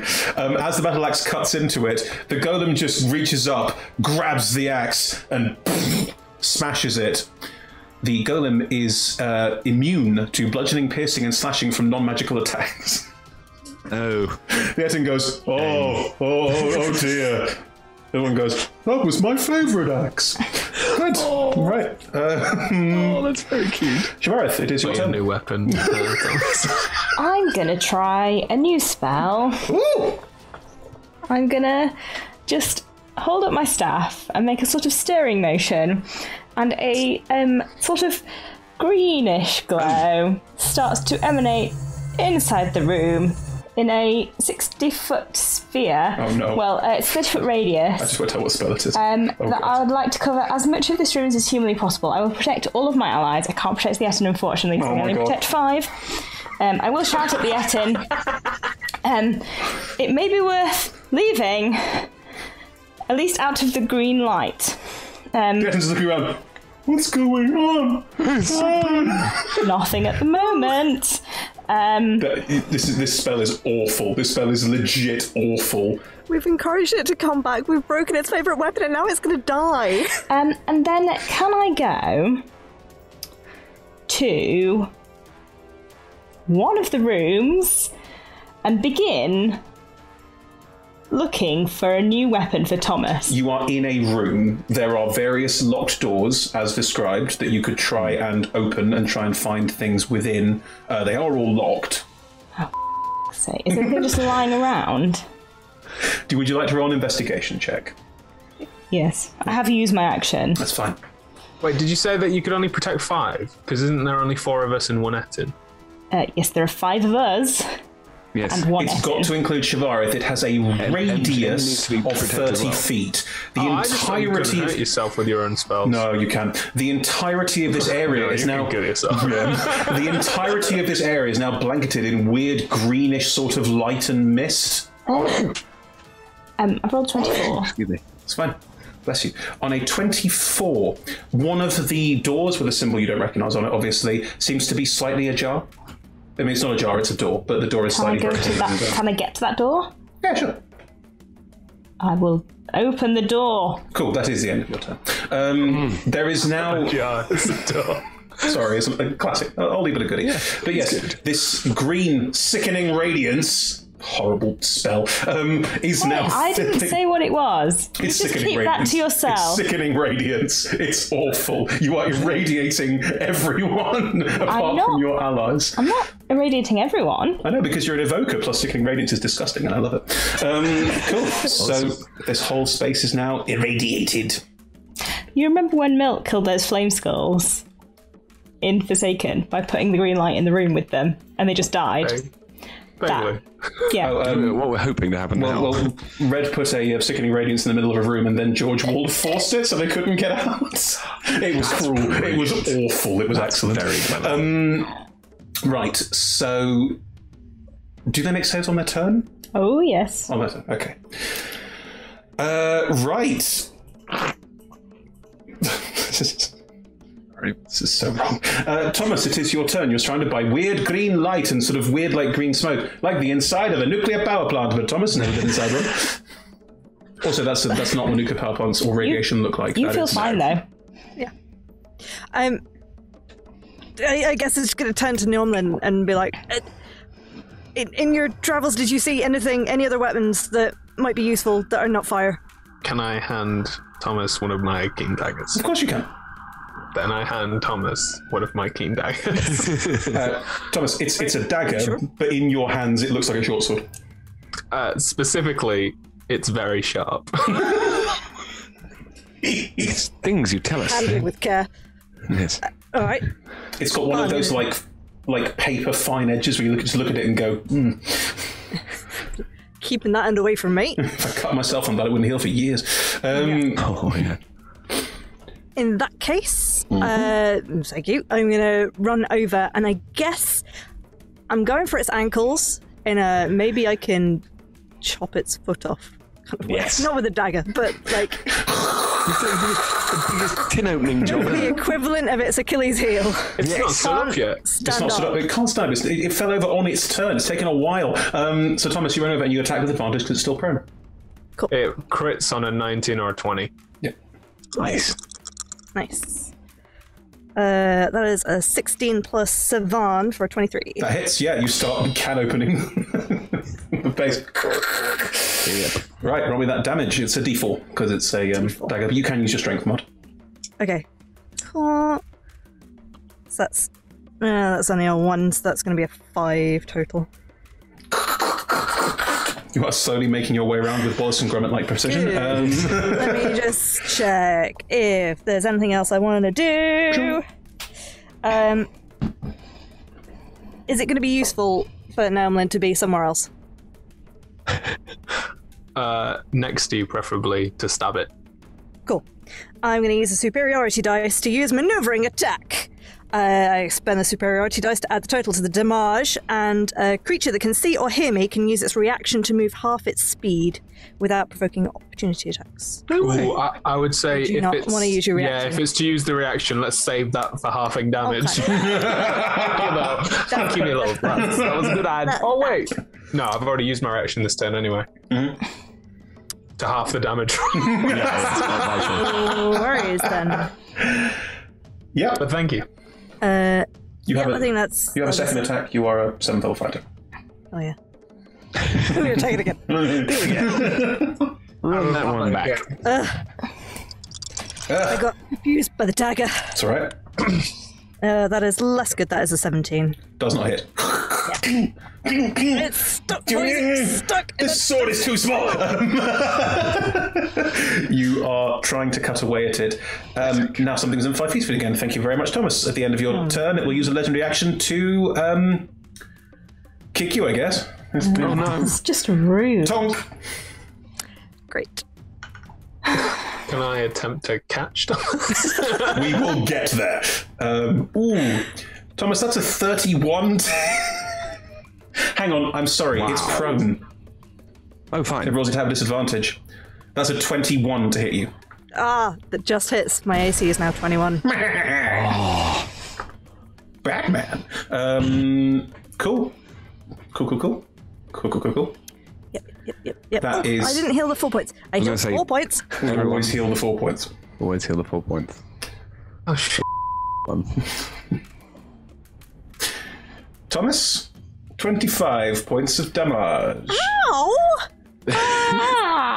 Unnecessary. Yeah, a little bit. Tonk, you are, again, roll me a strength saving throw. No. Well, at least I'm good at those. Don't say that Don't before say you roll that. it. Oh, goodness. 23. Okay, good. Again, it tonk and it tries to kick you away, but you just push back again. You are not for moving. Good, right. What was that? Sorry, 23 points of damage. 5. 5. Mm-hmm. Yeah. Okay. We have to take a break at some point. Oh, is it that time already? Yeah, it is, I know. The troll is going to... It was turning around and moving back to help the Etten, but seeing all this radiance in the corridors goes... Oh, don't come inside the green light. If you can do something from range, do that, but don't come inside the green light. What am I supposed to do? Rip my arm off and throw it at it? I could do that. I'm not going to do that. Find a crossbow, you idiot.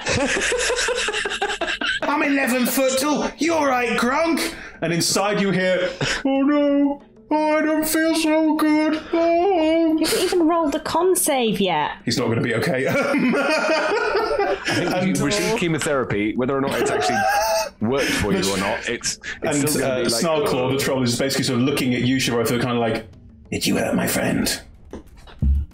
No. It really hurts. It's like burning on the inside. It can't hurt yet, and all it does is make you really tired. Oh! I told him to leave. Persuasion check. I can't leave. Several times. Very forcefully. Very badly irradiated. Okay. At the end of the troll's turn, the golem's going to attack the Etten as well, because could have attacked the Etten last time and I just forgot. Right. So I'm rolling against myself. That's a 21 to hit myself, which I do. God, the Etten's got an AC of 12. Yeah. Right. 12. Yeah. There is another punch from the Holem. I forgot to use my bonus action. Use it now if you want. Okay. Yeah, quickly before it does 27 points of damage to the Etten. Oh. Oh! Life is a never-ending nightmare! It's very dramatic, your friend, isn't he? Shut up on the head. Ah! All is lost. We're going to be here forever and it's always going to hurt. You always get this way when we're fighting. What was your bonus action? To use second wind to regain 15 please do. points of That's damage. totally fine. I will allow, of course. Okay. Right. Hal, this is your turn. Is it? Hal, bonsoir. Okay. Oh, wait, I haven't had one yet. I see. Hal Bayar. You do. You It's just all right. you rolled better than most of us. That's the thing. Okay, so the first thing I need to do is get 4 more hit points back. That's quite vital. Essential. Then the next thing is I'm going to attack it with my Head. whatever it's called. Pac-Man. Yes, head. I do think it is unlikely to be able to hit it. It rolls with advantage because it's still burnt. Okay, that's excellent. That's a natural 20. Yes! How many 20s? Another one. Good. Needed them. Now, hang on. Which one did I actually... that's embarrassing. I actually can't remember which Spiritual level I cast it at. What's it? Oh, no, I know which one it is. Yeah, sorry, it was a 3rd level. You can't. It's 2nd or 4th. If you cast it at a higher slot, you have to cast it at double. It's every 2 levels. It gains damage dice. Otherwise, it's a waste. So, no, in which case, yes, in which case I only did it. I wouldn't have penalised you on that. That is cruel. Thank you. Many things were cruel as one of them. I don't have to radiate everyone. So yeah, so the second level then. Everyone. That Etten's going to die. So it's the second level, which is 28, which means I don't double the bonus, but I do double the thingy dice, right? The damage dice. There's no bonus dice on the spiritual one. It's just the damage dice. But it's 2d8 plus 4. Oh, that's your wisdom. Then yeah, you roll 48. Yes, that's what I thought. Plus Okay, 4. cool. Yerp. So d8. Come on.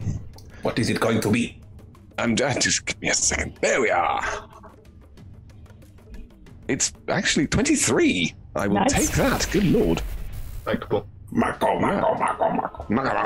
And it's also going to try.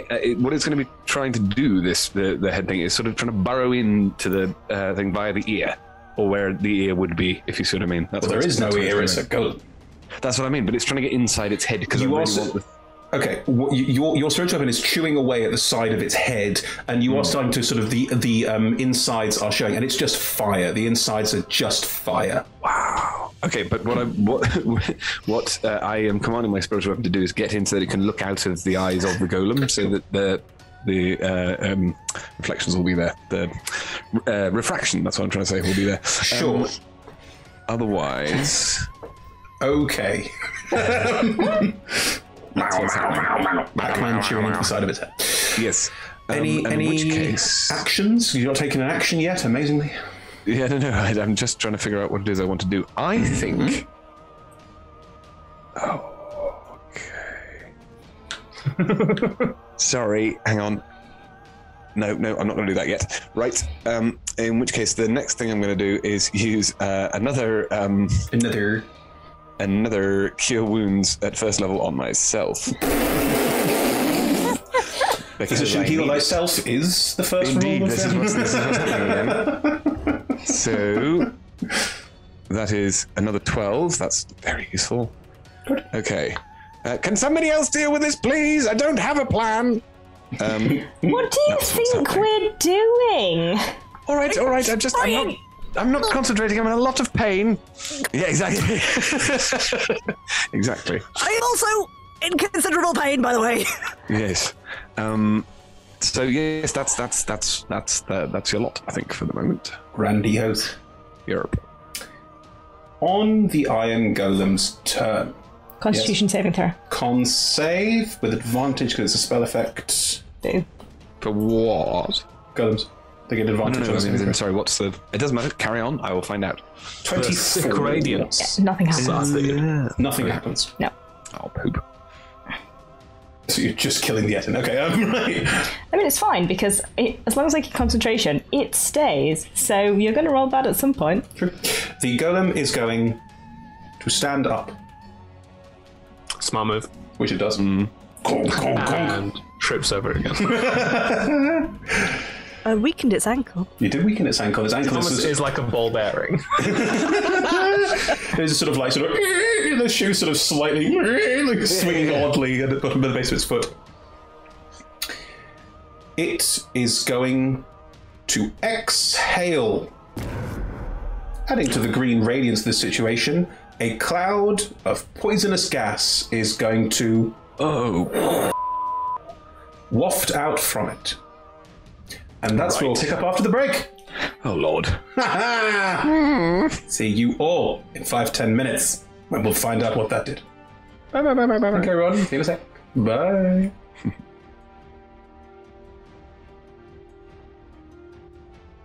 And welcome back to the Anvil of Dumathoin, where the party are fighting the Anvil of Dumathoin. See what we did there? Yeah. So, the Anvil of Dumathoin. You don't know what it is yet. No, it's just a big metal dwarf. Angry. Does it know that we don't know? I don't think it's cognizant of the concept of knowing whether someone else knows what it is. Oh, it's angry though. It just is. It's the purest being. More important. They don't know that you know they know now. Right. The Anvil has just reared up, stood up again from having fallen prone 2 rounds ago, and has breathed out a cloud of poison breath. This cloud... Clean your teeth, mate. This cloud washes over Thomas and Elman to one side and Hal and Corey to the other, but Shivareth moved significantly out of the way, so it won't affect Shivareth. So can the 4 of you and the Etten please roll me a con saving throw? Oh my god. Not good either. Advantage against poison. Yes, those of you that have advantage against poison have that advantage. The Etten fails. 16. You fail. Oh. 21. 21 you pass. You take half damage. Aww. What? With advantage, I got 13. You fail. Right. Corey? I'm trying to decide if it's worth using a luck point if the DC is so high. Tides of Chaos. Oh, have I got Tides of Chaos back? You do, because I gave you butterflies and things. They're still floating around you, by the way. They're still there. Actually, where they're impacting the radiant energies, they are just sort of dying and hitting the ground. Yeah, no, that was still a 15. And I got tides of Shimara kills Flashbacks butterflies. to Asia O'Hara's Drag Race. Yeah, very similar actually. Very, very similar actually. Yeah. Round the tit. Just. Okay.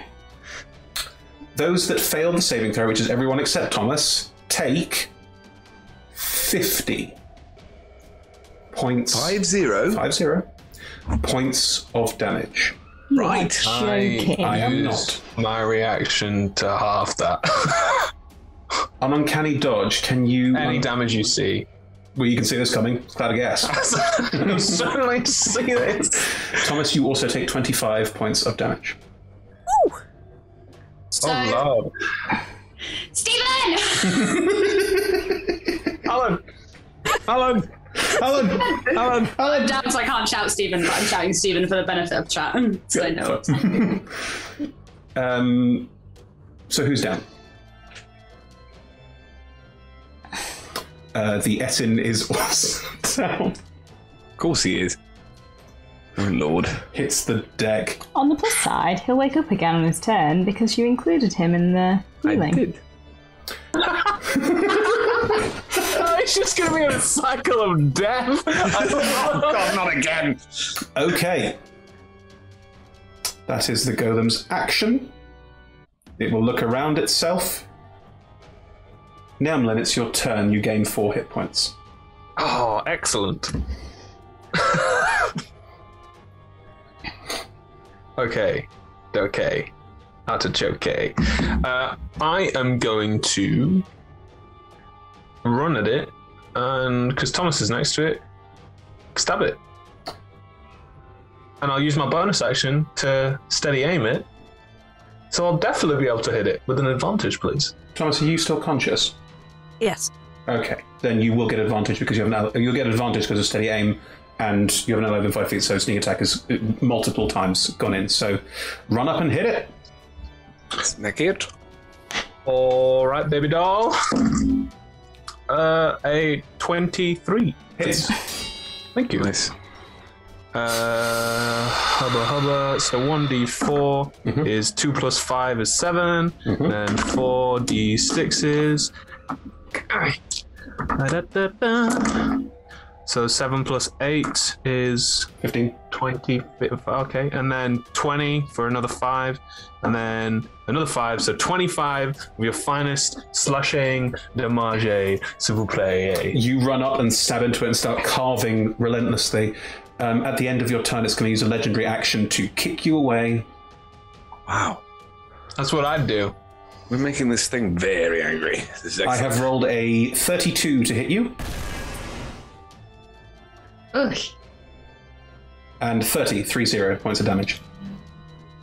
Are you unconscious? No. You get your You only had you four get to you start get your with. dodge back because it's the start of your turn again. You've had your turn. Okay, so half that to 15? 15. Sure. And you're still conscious. Can I catch her again? Yeah, I'm can. very conscious. You can't catch Wait, her. I need to make a strength. We'll get there. Thomas, you can't catch her this time because she's being kicked away, but you can certainly take some of the brunt of the kick. Nemlin, roll me a strength save as well. Okie dokie, artichoke. I think that's a 8. Yeah, you go flying off again. Thomas, can you roll me the intercept? Because you can intercept some of the kick, that's fine. Yeah, that was 7 points of damage. Okay, so you only take 8 damage, Nemlin, as you go flying away. As you boop away. So I've already taken away, so what do I need to add? How much damage did you say for me? 8. No, 7. 7. 7. Cool. I'm doing okay, guys. I'm glad you are. Yeah. Yeah. Thomas is looking very poorly. Yep. I ain't got any healing. Corey, at the start I just got stabbing. it is your turn. At the start of your turn, you regain 4 hit points and are conscious. The witch bolt has faded. Yes, and Stephen climbed out of his lamp and smacked me on the floor. Stephen didn't need to. Stephen didn't need to do it. I know, Stephen but was. he does. That's his job. Okay, so what happens is I feel fine. Ow! As Stephen hits you in the face for no reason. Yeah. 1 slapping damage. I'm not going to make you take slapping damage. I'm not a monster. But yes, you have 4 hit points at the start of your turn. Thank you. Oh, 4 hit points. So, thank God thank sweet baby Jesus, I was wrong about transmutant spells, so I can actually use some things. So that's phew. About what spells? About changing spells damage and the sorcery points needed. It's just one for the spell, isn't it? So I was wrong. So I only need to use one. Yeah. Oh, good. So I thought Okay, it was good. you use. Yeah. That seemed cruel, but I'm glad it's only one. That's good. Yeah, okay. yeah. So I looked up in the break to be like, I'm sure I was right, and it turned out I was absolutely wrong. So that's good. Hey, this is also a learning experience. Everyone here now knows that the new change, what's it called? Transmuting spells. Transmuting spells only cost one sorcery point to change the damage type. That's really good. Good. So that said, Mm-hmm. I'm going to use my only 4th level spell slot. Hot diggity. I am furious at this point to cast Scorching Ray, but cold. Great. Yeah, please do. Ice cold. So it's an attack per ray, isn't it? And it's 3 rays, and they're all 46. 5. It's 5 rays. Oh, it's 5 rays, and Fourth they're all level 2d6. Okay, gotcha. Yeah. Okay, so Roll them. does an 18 to hit? Nope. Oh. Sorry. This is going to go very badly for me, I think. Come Yeah, on. that doesn't hit either. And I've not got Tides of Chaos. You do not know. You do have a luck point still. I do. Let's see. Well, let's see how we go. Last one. Well, not last one, but 5. next one. No, that's the wrong thing. Well, I'm going to use a luck point on that one because that one's so close. Okay. So it's not going well, lads. Seems unaffected. Oh. Oh no. No, That's not a single one hits. No. shame. Oh, that's rough. That is super rough. Did you roll below a 10 on all of those? Well, it's +7, Yeah. and the AC was 20. Yeah, so I didn't roll above a 13. That's super, super rough. Roll me a d20. Ooh, let's see what happens now. Oh man, I feel real bad for you. That's a 4. Wild magic. And I'm giving you back Tides of Chaos. Roll me a d100. That's a 34.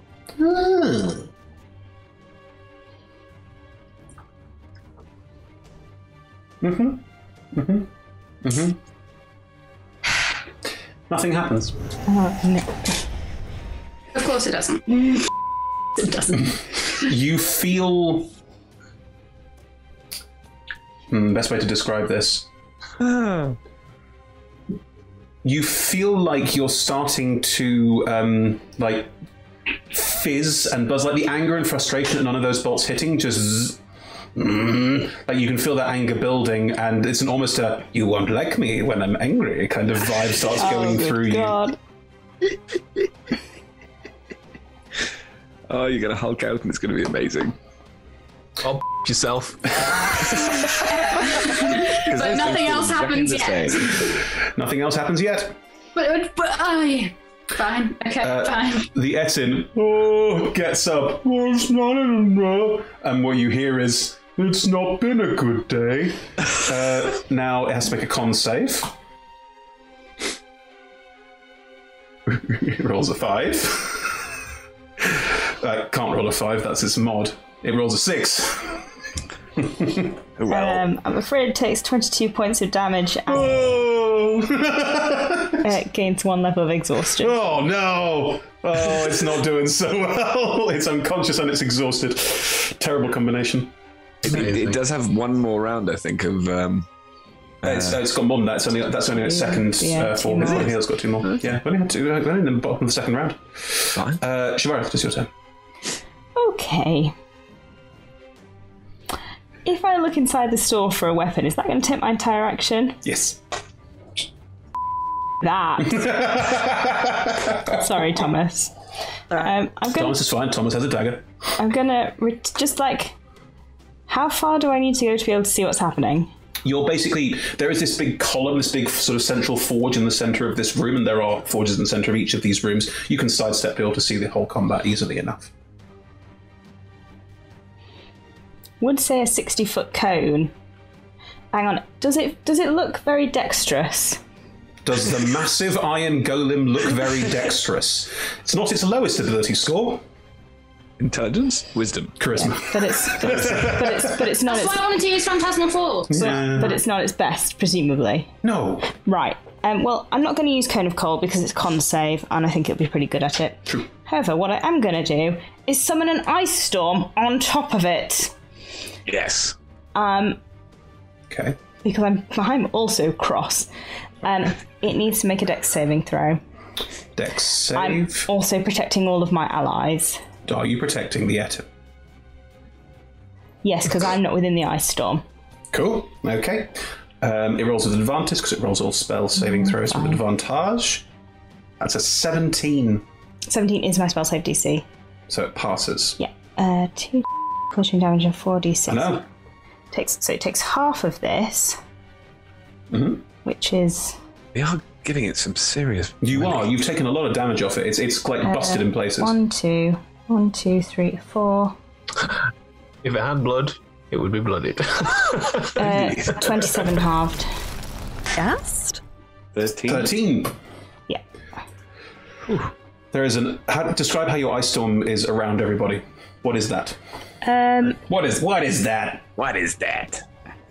It basically begins hailing in the area that you're all in. So bouncing off the giant golem. It's a cacophony. It's awful. It's now, it's now difficult terrain. Sorry. Don't even matter that much. Are you still concentrating on Sickening Radiance? Yeah, that's not concentration. Great. So This lasts. Wow. Yeah, and then I'll just duck back behind the column if that's all right. Wizard, yeah. So all of you are just being pelted with hail, but where it would impact any of you, it just literally just fades out of existence. Whereas the golem's just boom, boom, boom, boom, boom. It has no reaction. If we're protected from I should have done Cone of Cold. Is it it would still have been difficult better. terrain for us? What? If we're protected from the storm, is it still difficult terrain for us? It's just the damage that you stop. Yeah, I can only stop damage. It's still difficult terrain. I mean, it makes it half movement, so. Okay. Well, you can run full and roll me a dex save, as always. If I can Say- move, I'll be quite happy. It's a 40-foot cylinder, so it's probably hailing on all of you. Sorry. It's not. Whenever a hailstone would hit them, especially the unconscious bodies, it just Yeah. Well, passes in that case, through. presumably it's not difficult terrain for them because they're just stepping through the hailstones. Because of the rules of the game, it is difficult terrain for everybody. The hailstones don't hit you, but where they land on the floor, it's now icy. Correct. Yes. Be careful where you step. Careful where you step. The golem will use a legendary action to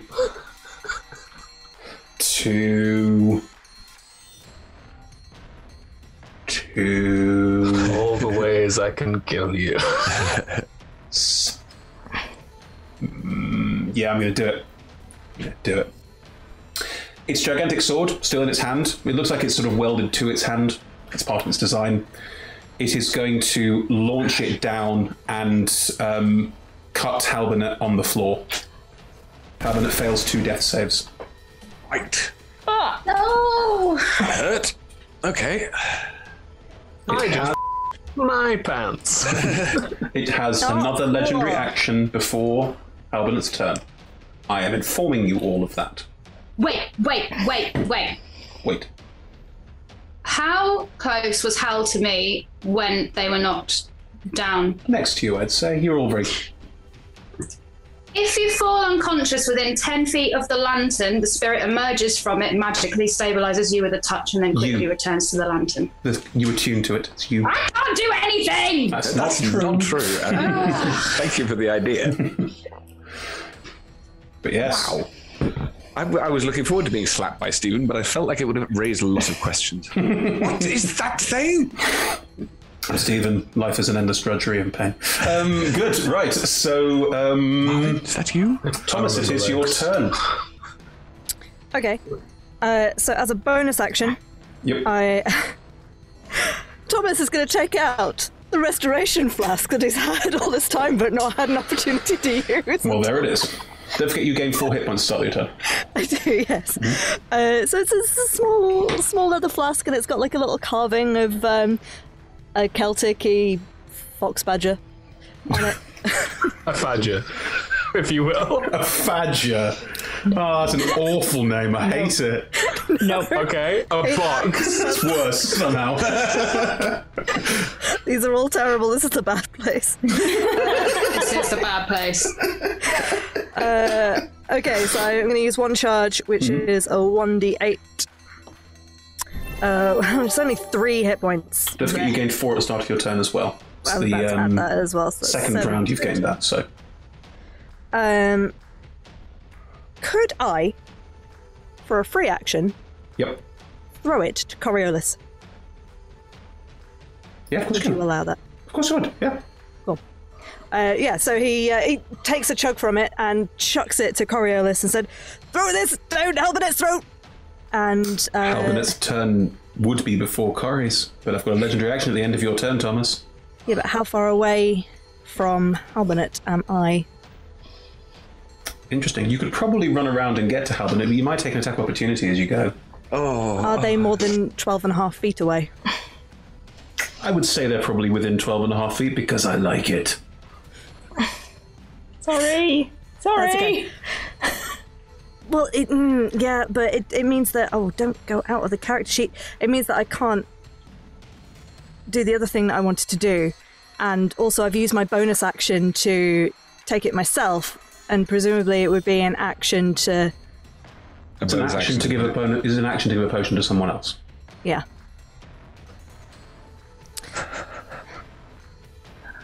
Choices, choices. I cannot do all the things! No, you cannot. Meh.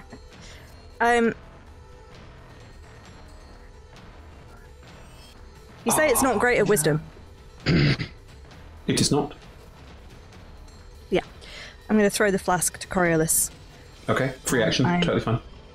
Cool. And I'm going to hit it. Take an attack roll. Use my bonus action. So I cannot faint. Nope. I may be about to. But for different reasons. Yeah, you might distract it. Hello! Oh, no.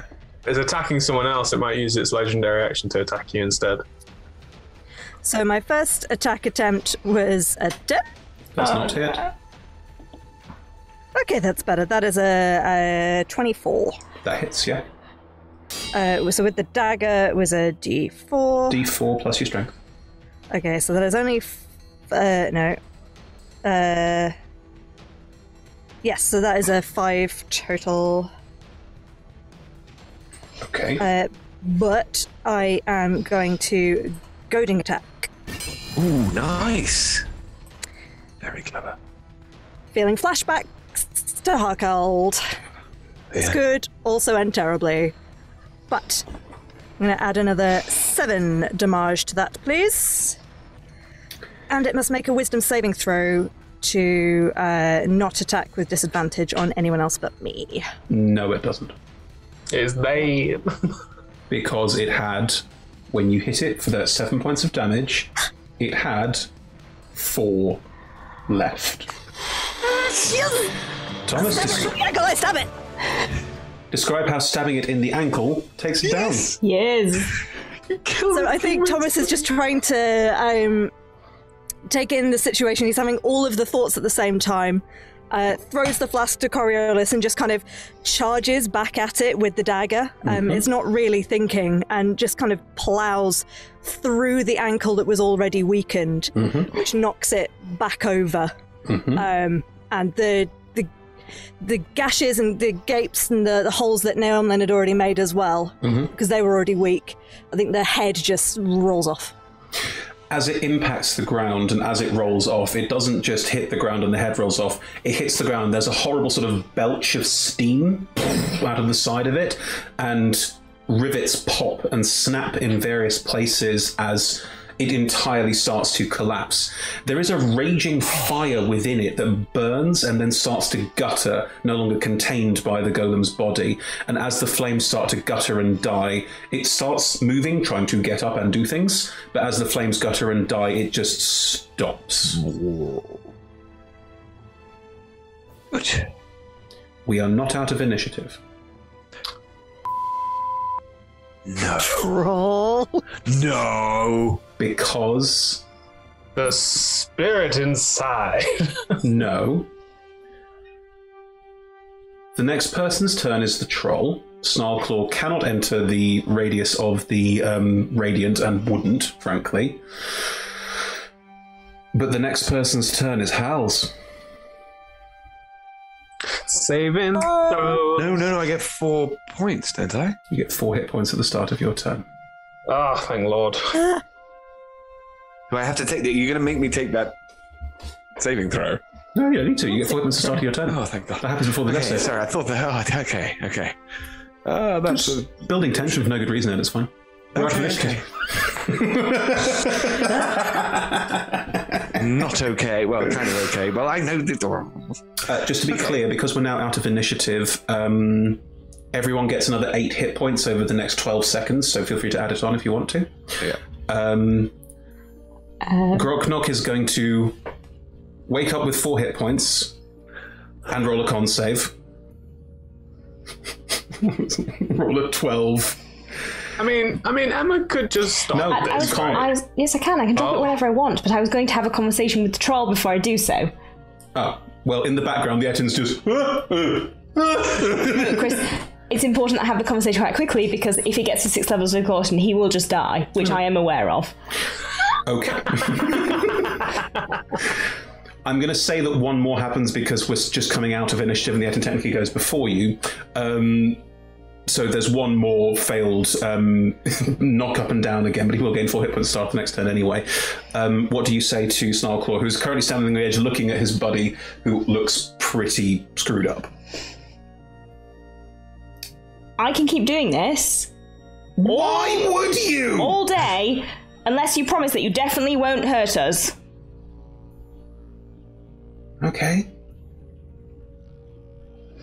Can I roll an intimidation check to be certain? Can I roll an insight check to be certain? Roll an insight check. 18. Snarlclaw has watched the 5 of you take out this thing and is basically like, I'm not getting a fight with this lot, but will bravado it out because it's a bit of a douche. I'll drop it. Do you drop? Famously, I just said I'll drop it. famously douchebags. The sickening radiance starts fading out, and Groknok will wake up and just... The exhaustion drops as soon as the spell goes. All levels of exhaustion go. Cool. Groknok is going to vomit violently all over the floor. We've all been there. He probably should feel fine now. Why did that happen? It's really quite effective. Yeah, but is it effective? Because I didn't see the big thing do anything with it. Well, give it a few more seconds. Yeah. Walks over to Snarkle walks up to Groknok and just kicks him. It's like, come on, mate. Like, it's that sort of killer. Come on, it's all right. Kicking him to get him up. How did you even get in here? You're too big to come down the mine. Wouldn't you like to know? Yes, actually, I would like to know, and I'll start summoning magic into my hand in a threatening way. Give me a minute. It's going to keep leaning down and helping Groknok up, who is looking awful. Has 4 hit points by the end of all that, so is just standing and just... the 2 of them are sorting themselves out. We will get back to that if the 5 of you want to sort yourselves out. I think whilst all that was going on, Thomas would have turned to Noamlin. Do you know what that was? What was? Now I was just gonna go into the carcass of it and just have a little look at all those pipes and stuff. It's still super heated. Can I stand on top of it? All of the heat from inside it was leaking out, so the whole thing is now basically... It's not like a pile of slag metal, but it is very hot. It's still glowing with heat. It's still very, very hot to the touch. Do you want it to be colder? I can probably make it colder. Or Corey can. Yeah, finger gun, and then... that's a good idea. Corey, could I have my glove back? Cheers. Noamlin slides on her other glove. Can I have my dagger back as well? Yeah, thank you. And Halbina, have some of that. Oh, and taking a slug of restoration. Mm-hmm. How much do I get? Or do I roll that? You roll. Where's it? Where has it? 1d8. Oh, lovely. That is, come on, 3. I will take that. Your health. Thank you very much. Oh, It doesn't do much, but if anyone else is feeling particularly peaky, it's probably got enough for one more swig. I think. Yes, I think I should be fine. Who wants it? Then I'm going to just nod over to Curry. No, you go for it. I don't need it. I was just being thirsty. Shivarith, are you cooling down the body? I'm going to cast Frost Fingers at it. Sorry, Nat, what am I rolling? D8. 1d8. Now that's instant cold. Instant cold on hot metal does strange things to it. I could roll an intelligence check first if you like to not do that. It's fine. I'm not going to make it explode in your face. As you do, it's sort of there's a horrible shrieking as the metal cools too quickly, and it sort of pulls in places and bends in places, and it's a horrible sound. But it is now just a pile of metal. It is no longer superheated. Can I chuck it out now? Yeah, get inside if you like. What are you planning to find in there? Well, Usually when you kill something, you can find some pretty cool stuff on their bodies. also, like, All right. what was it, and what did it do, and why was it here, and what's it been doing, and why did it kill those dwarves, and, all those questions that are yes unanswered. Inside its body, Neomlen, roll me an intelligence check. Just a flat intelligence check. Can I help? If you go inside the body too. Yeah. I mean, I rolled a 17. Has advantage been given? Roll again. Yeah, Just in case. that was a 7. Stepping inside this body, it is huge. It's a very large creature, and the inside appears to be largely hollow. There is like a sort of strange echo in here, so your voices do a lot of that sort of traveling around inside. Stepping inside, the inside of it appears to be hollow, and there are various what look like shelves on it in various places. These shelves, because it's currently lying down and in pieces. Neomlen, you are a trained smith. It looks like a smithing rack. It looks like the inside of a forge. And picking your way through around here, there are bits of metal and other pieces in the sort of carnage inside here that are of a different metal construction. They appear to be different things. They appear to be other pieces that were being worked on inside here, is probably your best guess. Big walk-in smithing robot. So Machine. it was constantly creating whilst it was moving. Everything that was powering it was it producing its own. Wow, yes, I like that. What changed? What made it go berserk? With a cell. Sorry, go on. No, I was just going to say, wasn't the story that we were told that the spirit of the forge itself became Corrupted. Yeah. But we met the spirit of the forge, didn't we? That was your... No, that was just a protector. Mines. The spirit of the mines. That's totally right. It's very well. Oh yeah, it's just brilliant. With a 17, Numlin, looking through this, you do see what looks like a brooch or amulet. You don't know what it is, but it appears to have been unaffected by everything that happened. Oh, well, I'll pick it up. Do you want me to check it out first before you just, like... I picked it up. You're holding it. It's just an amulet. Roll me, Shalarith and Numlin, you're both there, and you can do this together so there can be advantages if you want. You can roll with advantage. I will say for this, you can roll history, religion, or arcana. It is up to you. Could I cast Identify? Yeah, sure. It's easy enough. Using a second level spell slot because we're running out at this point. Okay. The amulet, it has a crystalline structure, but it doesn't have any worked metal around it. It is just an amulet.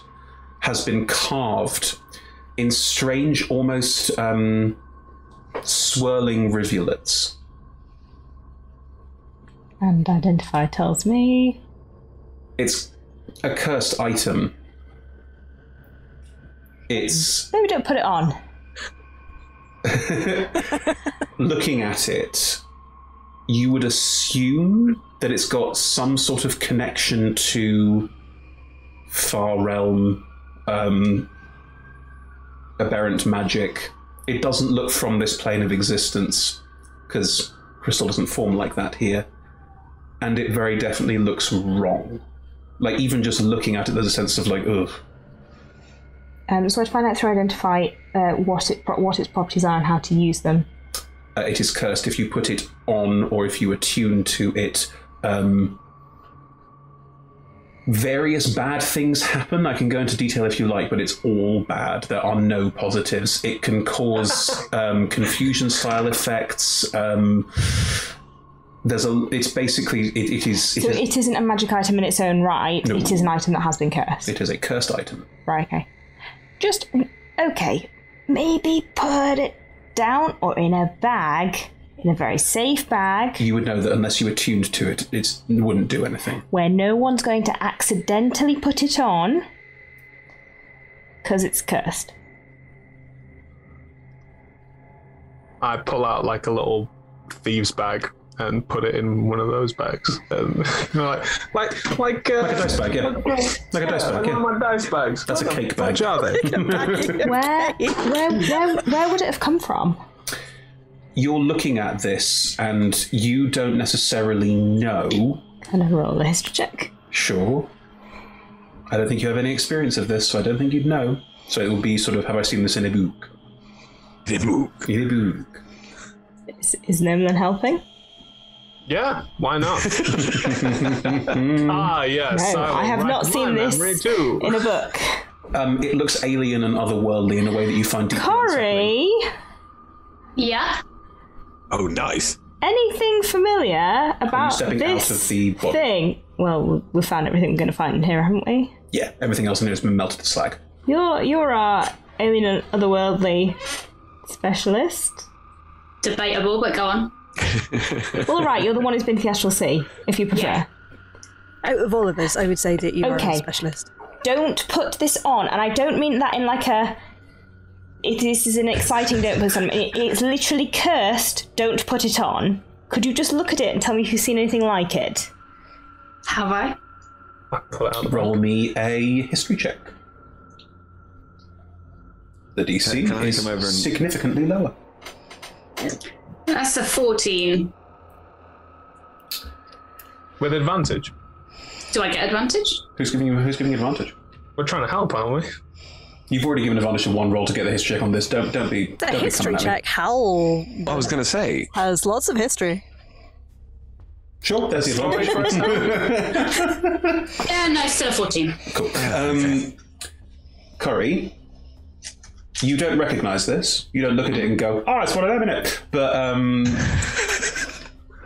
in your time in the Astral Sea, brief as it was, you did discover that there are creatures and things that are completely alien to people of this realm, that are nightmarish, frightening, and problematic. The kind of thing that exists only in nightmares. You don't know how to refer to them, you don't know what the word is, but tentacly, unpleasant, mind control. Right. It was always going to happen, wasn't it, Ed? It was always going to happen. Yes, Tentacles in every game with you, obviously. Every game. So, Corey, you could get a sense of the wrongness and unpleasantness of this thing. You can maybe explain some context for it, but not a lot, because you don't know the book words for it. Alien in it. It's great. Back in the bag. Back in the back. The two, those two, they seem to know a way in. I think I have persuaded them to tell us what it is. Well, all right, I told them that I'd kill them if they didn't, but, you know... I suppose our only other path out is somehow getting hold of the end of rope that's dangling 40 foot above that zombie pond. So. I'm not going back in the zombie pond. No. Yeah. We also need to find the Anvil of Dumathoin. Was that... That's very true, yes. Yes. Okay, but... Any of us not intelligent enough to have No, I'm definitely not. looked at the runes, looked at this thing. That thing was here, and it had all the things inside it that the people were making, and, like... It's not really an anvil, is it? Because an anvil's what you hammer on, but, like, it's definitely... Why don't we ask the giants? Definitely a forge. Think they're dead. Oi, mates! What? Where's the anvil? I don't know, that's what we're looking for. Do you know what it looks like? Well, I guess it's an anvil, isn't it? I mean, we assumed it was some kind of anvil. Yeah, probably, because it's called an anvil, you know? Yeah. Gran, that's really useful, thank you. They have absolutely no idea what I'm talking about. Shavarith, roll me an intelligence check. I rolled can't a help on 10. Can I cast Identify on the dead thing? Yes. That's another second level spell slot.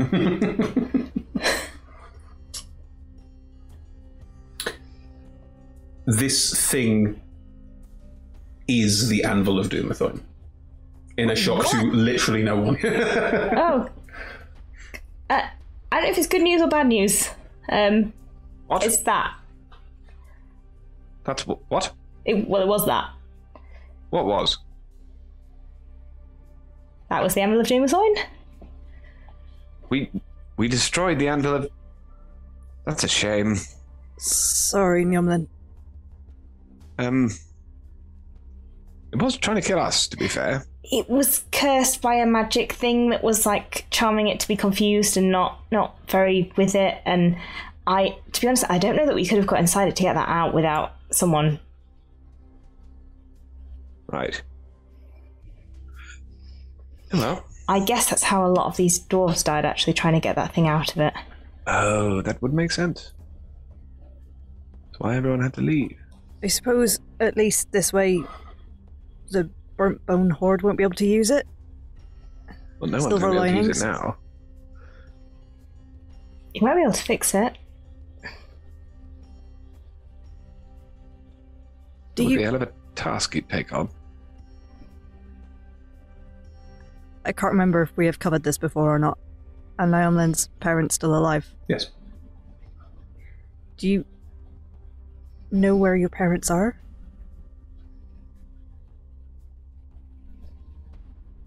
Try to find them. I guess Maybe now it's been de-cursed. They might be able to fix it. I imagine the whole town will probably want to move back in again. And everything could be rebuilt together with this. We'll see. I think it's probably take a few years. better than nothing. She just pats the head and starts walking back to her sort of family's quarters area of the forge. Mm-hmm. Just unlocks it, has a little look around again, maybe picks up a few things. Sure. And then closes the door, locks it, and then just turns around and goes like, well, job's a good one, might as well get back home. Hold on. He, Thomas takes... Oh, sorry. no, carry on. Thomas takes his new shiny helm off and offers it back to Naomlin. This was very useful, but I can't accept this from you. Why? Well, it belongs to your family, and now we've destroyed the thing. That it doesn't feel right. Tools are meant to be used, mate. I quite like my mace. Is that If you want, Max. Thank you for it. This was fun. Well, my family didn't make that one, so don't worry about it. Oh, okay. I can come back if they want. When people come back and help with identifying who's here. To help with Don't worry about it. We probably got dwarves for that. Probably. Well, this has been educational. We Do you, sorry, helping it. Do you think the Zentarum were going to be trying to use this as well? Oh. Use what? The forge? The anvil itself? Yeah. Who knows? We're everywhere. I would assume out of all of us here, one that would know. Thomas, that kind of magical power, like everyone uses it. Otherwise, it's not even, is it?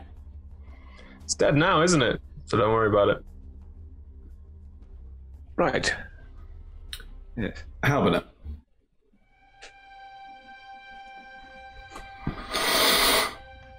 Hello, old friend. How goes the hunt? I see you've stopped the problem from getting any worse, certainly.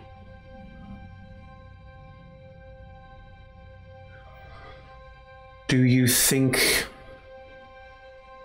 I could ask...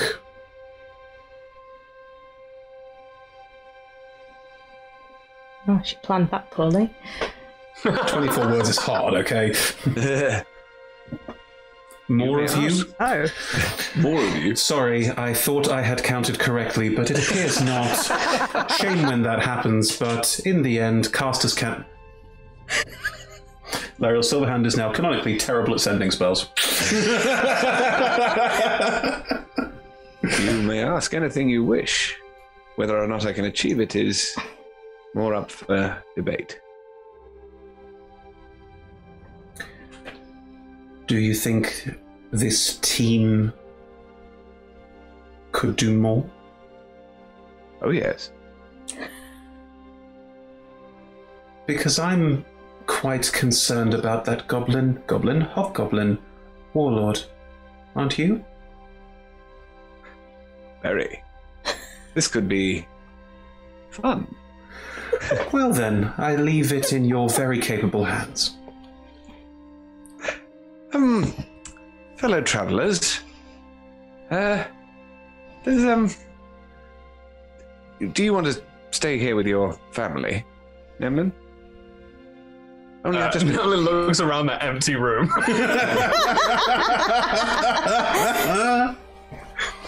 Has everyone left? No, people are still milling. Sorry. It's just us, isn't it? The giants are still there recuperating. They're not quite sure if they're allowed to leave yet, so they're sort of waiting to hear from Shivaris whether they're taken late or not, so they don't speak common, so it's kind of irrelevant. I have just heard of an adventure. Possibly even more remunerative and interesting than this one. Wait, there was some remuneration? Well, I thought there was. I'm getting paid. And I'm certain that more could be got. Apparently they think we work quite well. We have, after all, just taken down something, if not quite godly, then certainly mythical. I think that's quite impressive, don't you? Legendary, one could say. Indeed. CR16. Did they mention anything about maybe the Blackstaff hearing about it? Or was there any mention of, anything along those... No, never mind. I forget I asked. Hobgoblin Warlord was what I got. It's not quite the same, is it? Depends. Depends what we find. Sure, if you have heard more than anyone else about Morol yet and about how he's connected to all of this, so you could potentially start piecing that together for the others, if you fancy. Haven't we all been told that there's a Hobgoblin Warlord that's leading them? I think so. I would have passed on all the information that I've received. Okay, cool. then yeah. Maybe we should ask the giants. Aye, mates. Yes. Have you heard anything about some sort of hobgoblin called Mrolier? No.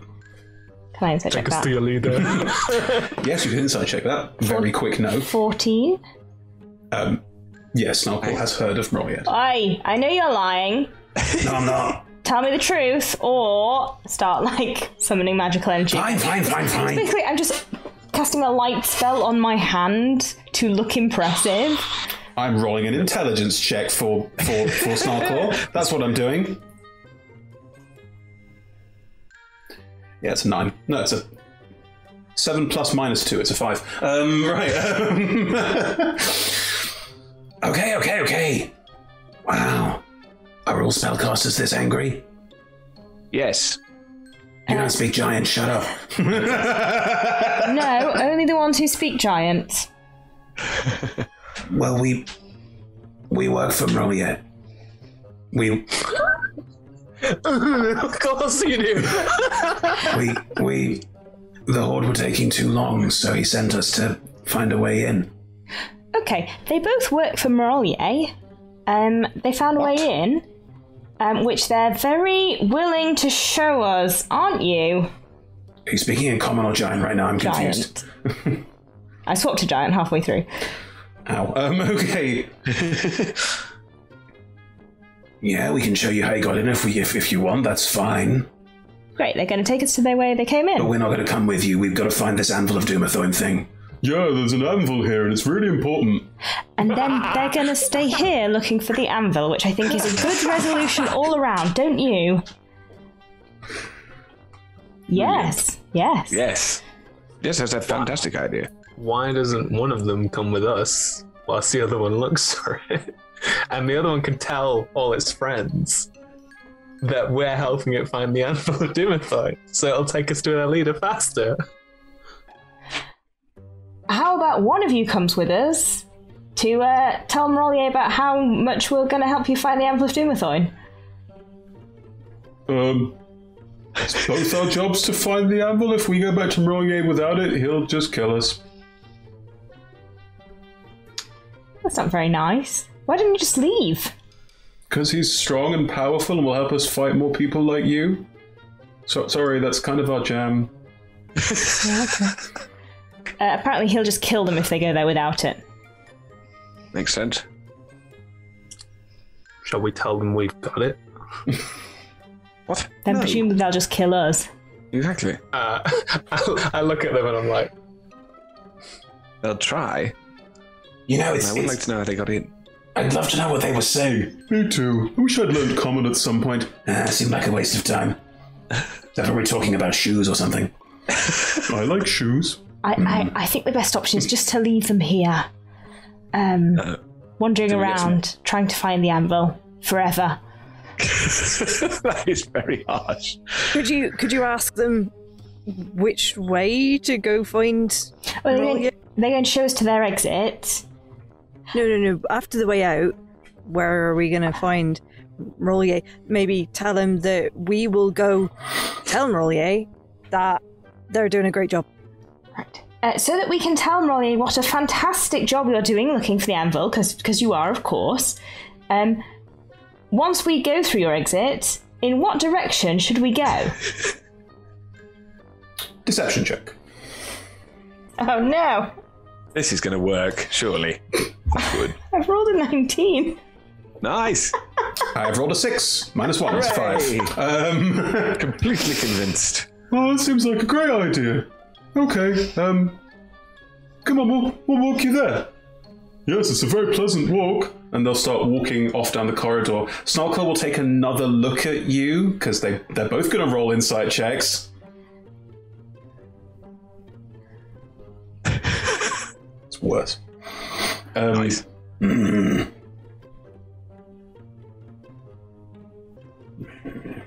Snarkle's going to turn around and follow Gronknock. Shivarith, once they've shown us the exit, why don't you tell them that there's something really interesting down the way we came? Because then they'll bump into Rock. Oh, yeah. And Rock will kill him. Harsh.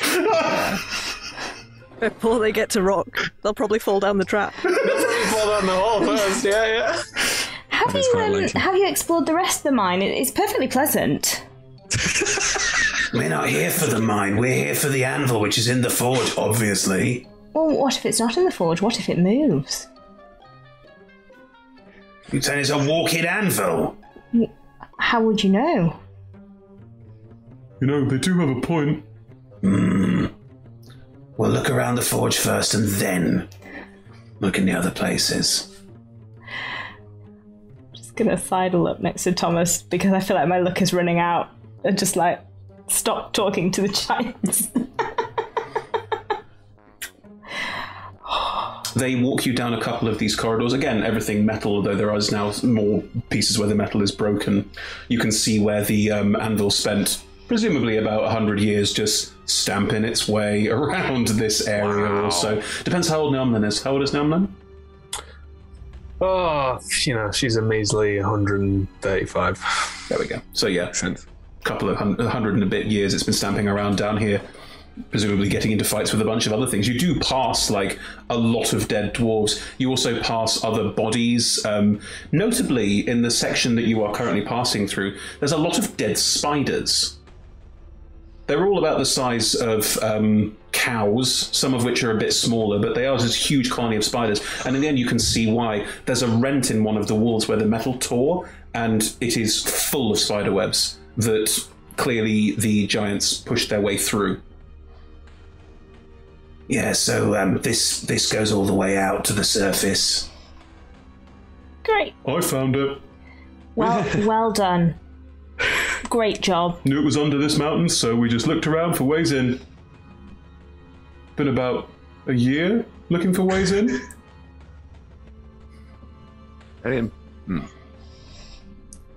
You did a fantastic job. Thank you for showing us. Enjoy hunting for the anvil. Wait a minute. What are you lot doing here? Oh, Emlyn was taking us on a tour of our old home. You don't speak giant? I know, I keep trying to do this as well. We're just on a sort of adventure holiday. We're adventurers and we like to go on holidays to dangerous places. Roll a deception check. That's not deception, that's true. Alright, that one's an 11. Oh, I rolled a 13, which makes it a 12. I mean, technically, that's not a lie for me because I am an adventurer who goes on holiday to dangerous places. Snarklaw's looking at you, Shivareth in particular, with a kind of... Is everything all right? I'm not sure he believed me about going on a holiday to adventurous places. What? However, pleasant this conversation's been, we're going to leave now. Gronk. I think these people are trying to pull the wool over our eyes. I start to pull my daggers out. I'm just gonna fireball them both. Did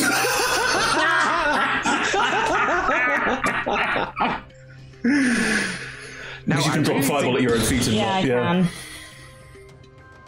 Okay. They need to make dex saving throws. Okay. I mean, one of them doesn't.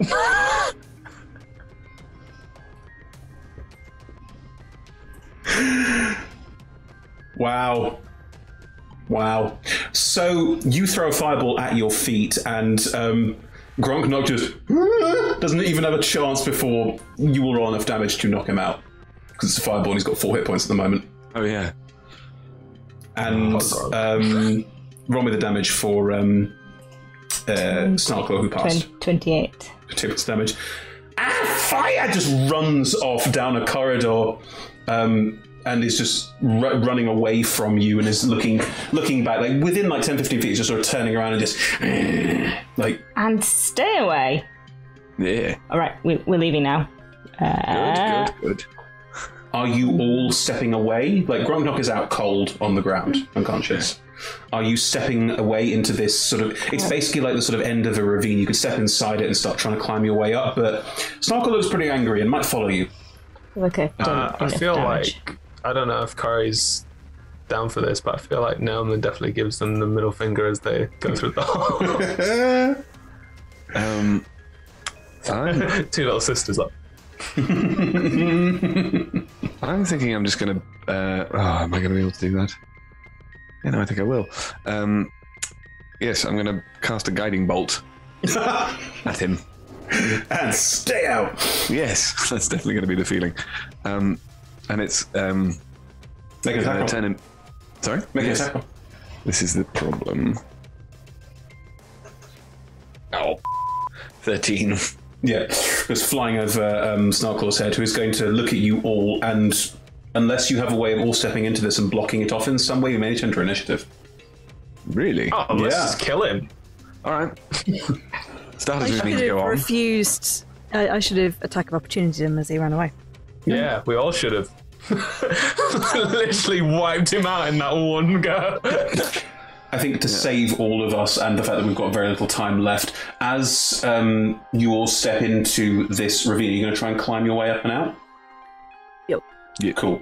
As you I'm killing him. As you make your way in and start climbing your way up and out, Snarklaw's going to sort of run up to the edge and see you all going, and is just going to... You ain't seen the last of us. Gronk? Kicks. Gronk, wake up, buddy. Can I throw a rock at him?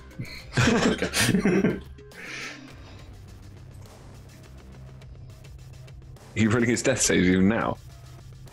I rolled a 1 on the first death save. Oh well. Okay. Not that invested in the Etin, to be honest. No. I am. I lied, Crunk. You're dead. Crunk dead. Rolling that 1, then 1 pass, then another fail. Come on, buddy.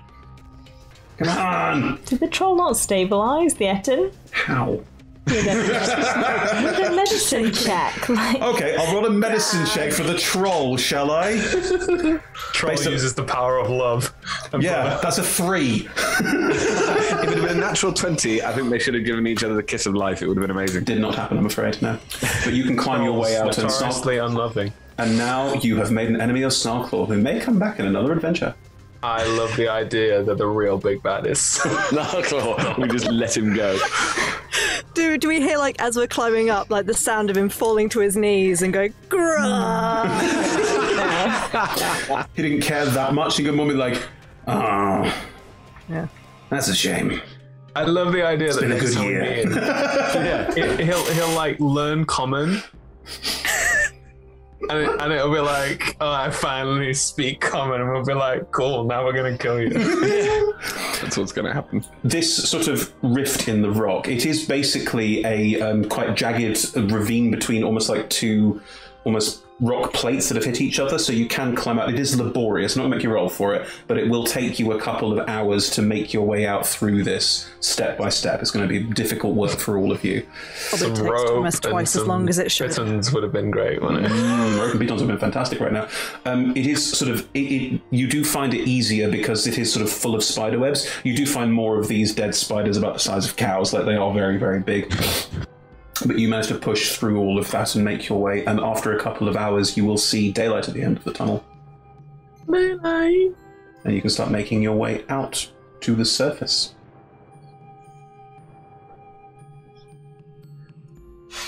Might I suggest we have a nap? I would be very much in favour of very this. pro napping. And then can I turn to Noman and just go, so before we nap, there's something I'd really like to do. Can would you hang fire with me for like 5 minutes?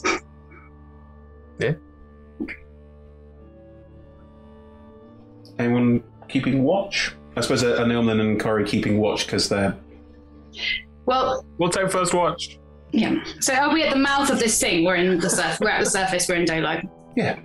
Okay.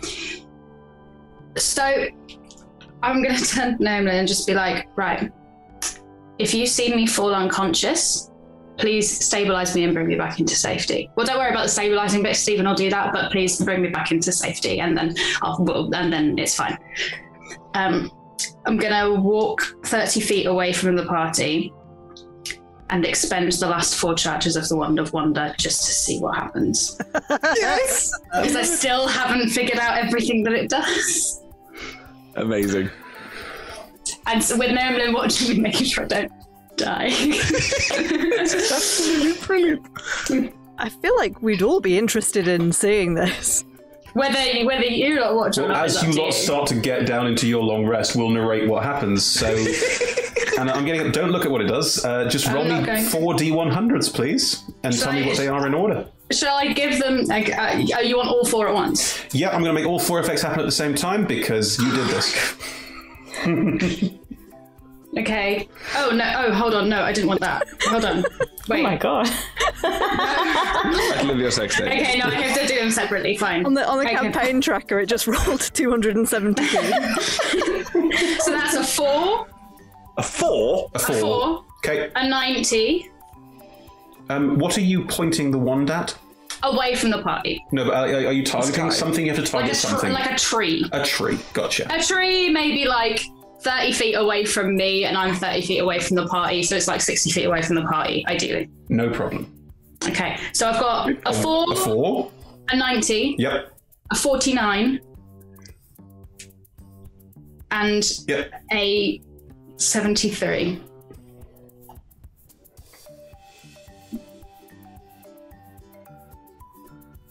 What? Stop laughing and tell us. Okay. See, I had visions of like doing one, seeing what it did, then doing another and seeing what it did. No, all 4 at once. Fine, okay. Okay. The tree. Mm-hmm. It was sort of standing on the side of the mountain, so like it's a bit rocky in places. The first thing that happens is it was being pushed over in the wind and the breeze. It starts to slow down and do that very slowly. Roll me a D10. No, D4. Sorry, roll me a D4. Right. Who am I making vomit this time? That's a 4.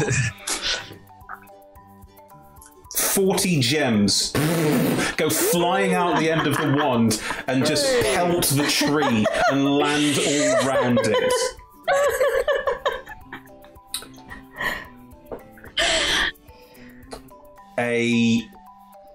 Hang on, what was it? 70 something? It's 73. And 49. 49 and 73. 49 and then 73. As these gems start bouncing the tree, you go, oh, I should see where they land. Suddenly, a cloud of 600 oversized butterflies fills a 30-foot radius centered around the tree. The area becomes How big is an oversized butterfly? Like the size of Corey's head? Like, yeah, the size of your head. But it's 30 feet around, so it's like right up to you, and you can't see anything. You can't even see the tree. And then suddenly, there is a boom explosion. Most of the butterflies die. The tree is gone. The gems are like, what you lot see is basically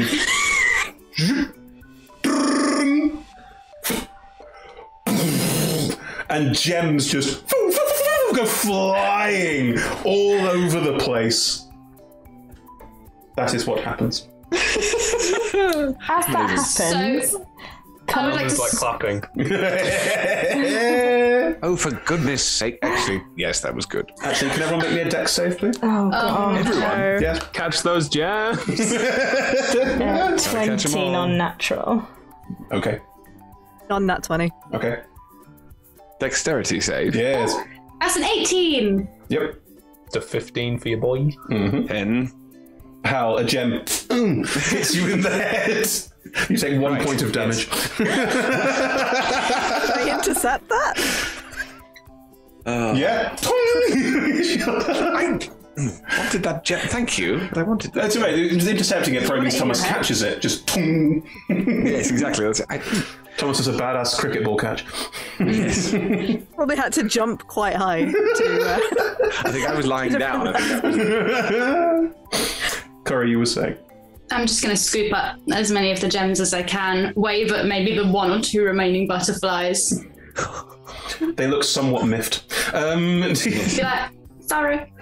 You can probably find like 10 gems because the explosion through if you like spend a couple of hours just like scouting around, you can find more gems. That's fine. I'll help. Okay, then between the two of you can find more. As this has been happening, can I like sidle up and sit next to Thomas?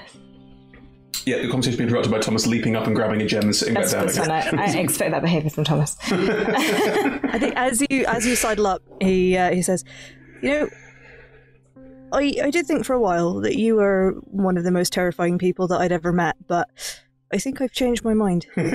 Staring at Coriolis, scrabbling for all of these gems. Because now you think I'm the most terrifying person you've ever met? No, I thought you were. I thought you were, but I think I've been proven wrong. Is that a good thing or a bad thing? No, that's a good thing. Okay.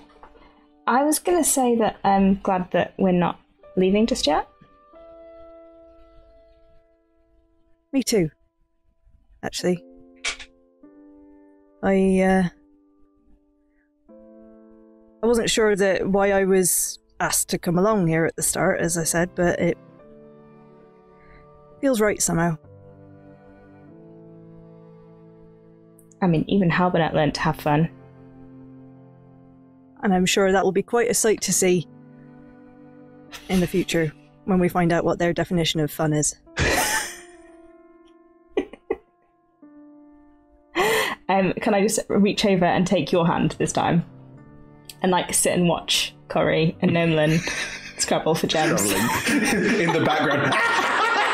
Found two! There's one under this tree trunk. He does that thing where when your hand, and he's just kind of gently his thumb. And he says, "You know, if Laryl somehow knew that we had defeated the Anvil, as it turned out, she seemed to know straight away. I imagine someone as powerful as the Black Staff would also be able to know that kind of thing." Maybe. Do you think it's weird that she didn't tell us? If she knew the Anvil was down here and what it was, and she knew when it died, how come she didn't tell us? Thomas is looking at Naomi and looking thoughtfully. I'm not sure. And I feel like it's above my pay grade to find out. Oh, I love finding out things that are above my pay grade. You asked me right at the start if I had a chance to ask my heroes a question. What would I ask them? I think I would ask them what they would do when the lines between good and bad get blurred. How do they consolidate that? It's a good question. If we ever find one of their skulls, we could ask them. I kind of hope we don't. And on that bombshell. Unless anyone has another button they'd like to throw in? No? Lovely. Then that is where we will draw to a close. On a mountainside, outside of Sharpstone Keep and everything underneath it. Looking to find out more about this Hobgoblin Warlord and what he might be up to. But that's a different story, which I hope we can tell at another time, because that is the end of the Anvil of Dumathoin. For now, we'll just bask in the gems. 40 gems. Maybe there'll be 40 gems in game as well. Who can say? That's a common pack. That's all I'm saying. That's 2 for 1. You're welcome. Anyway, thank you everyone. What a lovely, lovely story that was. Thank you all for being part of it. Thank you for making it. It's awesome, man. Absolutely. Well, thank you to Warriors of Waterdeep for letting us do it. I mean, this has been incredibly exciting and special and lovely, and it's really great to do. Well, thank you, audience. Thank you so much for watching us tell this lovely little story, and hopefully we can tell more stories with these characters at another time. Maybe the next chapter of the game, who can say, but fingers very firmly crossed. In the meantime, we play every Monday from 6 p.m. GMT to 10 a.m. 6 p.m. GMT to 9 a.m. GMT. Well, it's pretty summertime at the moment, so actually... It's weird. Yeah, it's 6 p.m. GMT or BST, and that's 10 a.m. Pacific time, if that helps people, and times in between, obviously. We're currently playing Flustered in the Feywild, which Emma DMs. Emma, do you want to tell us a bit more about how Flustered in the Feywild is going? We're flustered in the Feywild. They really didn't like the cucumbers with faces on. I mean, I don't know why. I don't know why It's they found still that a creepy. nightmare scenario. It is a nightmare scenario. Deeply disturbed by it. If the big bad isn't somehow the cucumber person, I'm going to be very, very, Oh, wow. A cucumber would be... How would that attack anything? There's a werepickle. Werepickles are a thing in D&D because there's a Rick and Have Morty you not adventure. seen Pickle Rick? Yeah. Obviously, no Pickle true. Rick! Yeah, so that's what I'm expecting to be the big bad now because literally it's just weird. Space. Anyway, that's Flustered in the Feywild, and on Tuesdays we've got a whole new game starting next week. We return to Andor. Bredo will be taking us back to Andor for 4 more weeks of psychological horror, I think is basically the best way to describe Andor, but this is good. This is psychological horror D&D. It's very, very good fun. I think they're being joined by a new player as well, but I'm not going to reveal all the secrets. That'll be revealed over the next week or so. We're moving that time slot, so that will also be 6 p.m. GMT/BST to, and that's 10 a.m. Pacific, or all times in between, so that'll be from next week. So this time slot will change from next week, but you should have seen tweets about that already, but I'm just making sure that people who are here know about it too. We also have a chat show, Talk Together, on Saturdays, where David Shears interviews members of our community, and it's been a lovely couple of weeks. I can't remember who it is next. Well, there's people. There's someone this weekend. I'm sorry, chat will be able to tell you. And yes, do join us for interviews. All of our shows are streamed at twitch.tv/rolltogetherrpg, and you can find all of our content archived at youtube.com/rolltogetherrpg. There's also podcast versions of all our shows available. Just search Roll Together RPG. Should be on all good podcasting providers, or even some of the bad ones. Sorry. So, yes, enjoy those. Massive thank you to all of our sponsors and supporters, including the Wonderful Lydia and Warriors of Waterdeep. Thank you so much for the opportunity to do this. And massive thank you to our D20 Club on Patreon. We couldn't do any of this without you, and thank you so much for being supporters of what we do and how we do it. Join us on socials. We're Roll Together RPG on Instagram, Twitter, and Facebook. You're proud of me, mods? I remembered. Yes. That's it from us. Till next time. Till next time. Till next time. Stay classy at the table.